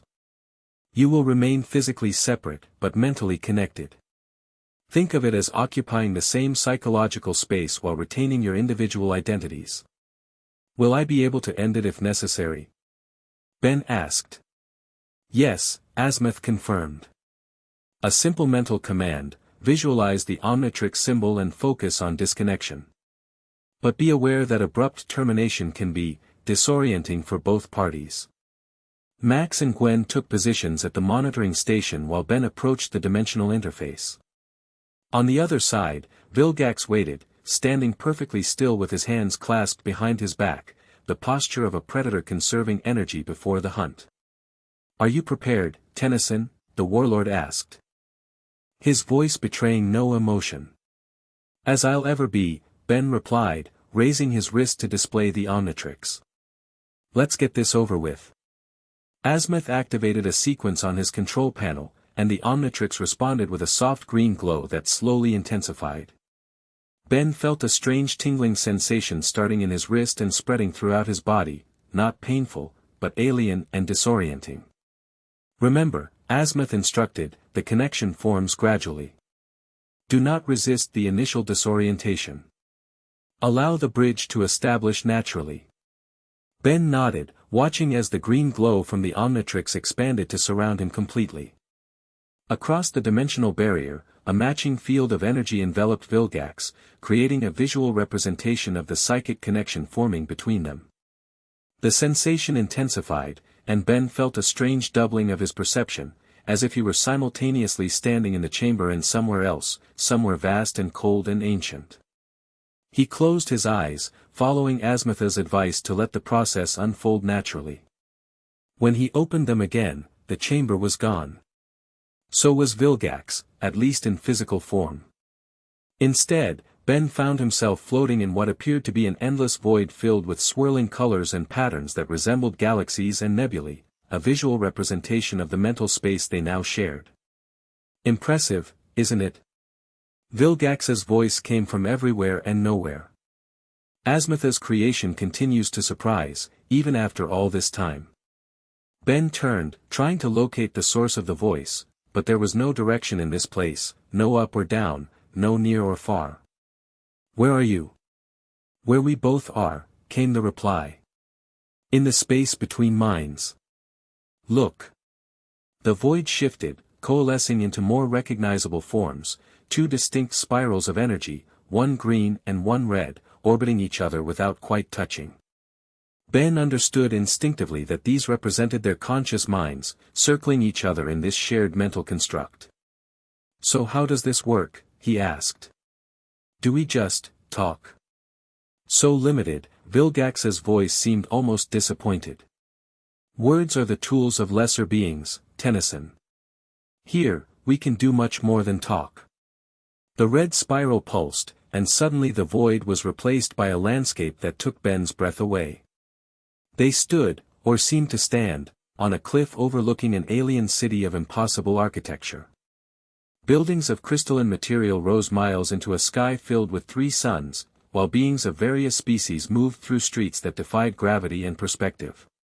"Vilgaxia," Ben breathed, recognizing the homeworld of his enemy from glimpses he'd seen in files and briefings. "Before you conquered it." "Before I saved it," Vilgax corrected, now appearing beside him in a form Ben had never seen, younger, less cybernetically enhanced, wearing the uniform of what appeared to be a scientific corps. Witness. The scene shifted, time accelerating. Ben watched as the magnificent city declined, resources dwindling, factions forming, violence erupting in once peaceful streets. He experienced, rather than merely saw, the desperation of the planet's inhabitants as ecological collapse threatened their civilization. "We were dying," Vilgax's voice explained as the scenes unfolded. "Our leaders, paralyzed by indecision and ancient taboos against expansion. Our scientists, myself included, warning of the inevitable end." The perspective shifted, and Ben found himself experiencing the memories directly, feeling young Vilgax's frustration as his warnings were ignored, his determination as he began gathering like-minded citizens, his cold calculation as he planned the coup that would place him in power. "You overthrew your own government," Ben said, watching the revolution unfold with brutal efficiency. "I saved my species," Vilgax corrected. "What came next? Observe." More scenes flashed by, Vilgax leading his people to other worlds, first as refugees seeking resources, then as conquerors taking what they needed. Ben felt the warlord's perspective shifting, priorities realigning as success bred ambition, as necessity became desire, as salvation became domination. "You could have sought allies," Ben argued, pushing back against the narrative. "Asked for help instead of taking by force." "Naive," Vilgax dismissed. "The galaxy rewards strength, punishes weakness. Those who ask are subjugated. Those who take, survive." The mental landscape shifted again, showing planets Vilgax had conquered, civilizations absorbed into his growing empire. Ben was disturbed to realize that not all were stories of pure destruction. Many worlds had actually flourished under Vilgax's harsh but organized rule, their resources better managed, their populations more productive. "You see." Vilgax's mental presence expanded, surrounding Ben with the scope of his accomplishments. "Order from chaos. Progress through strength. This is what your limited perspective cannot grasp, Tennyson. The necessity of empire." Ben resisted the compelling force of Vilgax's worldview, pushing back with his own mental energy. "My turn," he insisted, focusing on the green spiral that represented his consciousness. The landscape dissolved, reforming into a scene Vilgax had never witnessed, Ben's life before the Omnitrix. An ordinary suburban home, a school, friends, family. The simple joys and sorrows of childhood on Earth. "How quaint," Vilgax's voice held dismissive amusement. "You show me banality as if it has value." "I'm showing you what you tried to destroy," Ben countered, expanding the scene to encompass more of human civilization, its diversity, creativity, resilience. "Not an empire, but a community. Not perfect, not even close, but something worth protecting." He focused on specific memories, helping people as various aliens, the gratitude in their eyes, the connections formed even with those who initially feared his transformed appearances. "The Omnitrix gave me power," Ben explained as the memories unfolded. "But it also gave me perspective, literally letting me walk in other beings' shoes. That's something your conquests never taught you, Vilgax. The value of difference, of allowing others to determine their own path. Weakness masquerading as wisdom," Vilgax scoffed, but Ben sensed something beneath the dismissal, a flicker of genuine curiosity. Your species was primitive, vulnerable. I offered advancement, protection, purpose. You offered subjugation, Ben corrected. And we chose freedom, even with all its risks. The mental landscape shifted again, becoming a composite of their perspectives, the ordered efficiency of Vilgax's empire overlaid with the chaotic vitality of Earth's diverse cultures. In this shared vision, Ben could see more clearly. What drove his enemy, not merely cruelty or power hunger, but a genuine belief that his way brought greater good to the galaxy, that order imposed was better than freedom with suffering. And Vilgax, experiencing Ben's memories and values directly, seemed to pause in his certainty, examining the human concept of self-determination with something approaching actual consideration. Your resistance was, not entirely without merit, Vilgax admitted reluctantly. Though inefficient and costly. It wasn't much, but coming from Vilgax, it was a seismic shift. Ben pressed the advantage, sharing more specific memories, the collaboration between humans and aliens in the resistance, the innovations born from necessity, the courage of ordinary people fighting for their world. This is why we'll never accept your kind of rule, Ben explained. Not because we're primitive or stubborn, but because we've seen alternatives that work better for us. The mental connection between them deepened, moving beyond specific memories to underlying values and beliefs. Ben experienced Vilgax's ancient perspective, millennia of witnessing civilizations rise and fall, the pattern recognition that led him to believe only strength endured. And Vilgax, in turn, encountered Ben's fundamentally different worldview, the belief that cooperation could achieve more than conquest, that diversity strengthened rather than weakened. Neither converted the other, but for perhaps the first time, they truly understood their opposition. Not as caricatures or simplifications, but as coherent, if incompatible, ways of seeing the universe. Your armada is returning, Ben said as their mental connection began to naturally diminish, the transformation reaching its conclusion. What will you tell them when they try to rescue you? Vilgax was silent for a long moment, his mental presence contemplative. That is, unclear, he finally admitted. The experience has been educational. Same here, Ben acknowledged. I still think you're wrong about conquest being necessary. But I understand now why you believe it. And I, Vilgax replied, surprising Ben with his candor, recognize that subjugating Earth may require more resources than the acquisition is worth. Your resistance has, impressed me, however marginally. It wasn't peace, wasn't even close to reconciliation. But it was something neither had expected, a fragment of genuine respect across an unbridgeable divide. The mental landscape began to dissolve, the connection weakening as the diplomatic transformation reached its natural conclusion. Ben felt himself returning to his physical body, the sensation similar to reverting from an alien form but more profound, more disorienting. We will meet again, Ben Tennyson, Vilgax's mental voice followed him as the connection faded. Whether as enemies or something else remains to be seen. With a final pulse of energy, the transformation ended. Ben gasped, finding himself back in the containment chamber, supported by Gwen's steady hand on his shoulder. Across the dimensional barrier, Vilgax stood motionless, his red eyes fixed on Ben with an expression that was no longer purely hateful, something more complex had replaced it. Ben. Gwen's voice seemed distant despite her proximity. Are you okay? Say something. I'm here, he managed, the words feeling strange in his physical mouth after the direct mental communication he had experienced. I'm okay. Max and Azimuth approached, both studying him with concern. The readings were intense, Max said. We almost terminated the connection several times. It was necessary, Ben replied, his eyes still locked with Vilgax's across the barrier. We needed to see. And what did you see? Azimuth asked quietly. Ben considered the question, the enormity of the experience still washing through him. That understanding doesn't automatically bring agreement, he said finally. But it might bring something else. Something useful. Across the dimensional barrier, Vilgax inclined his head slightly, not submission, never that. But acknowledgement. A recognition that something had changed between them, even if the fundamental conflict remained. Rest now, Asmith instructed. The diplomatic transformation taxes both mind and body. We will discuss what was learned when you have recovered. As they led him from the chamber, Ben, something went wrong with this response, please try again. Let's see the next chapter. The end. Thank you for watching this video. Please be sure to subscribe to our channel and like this video.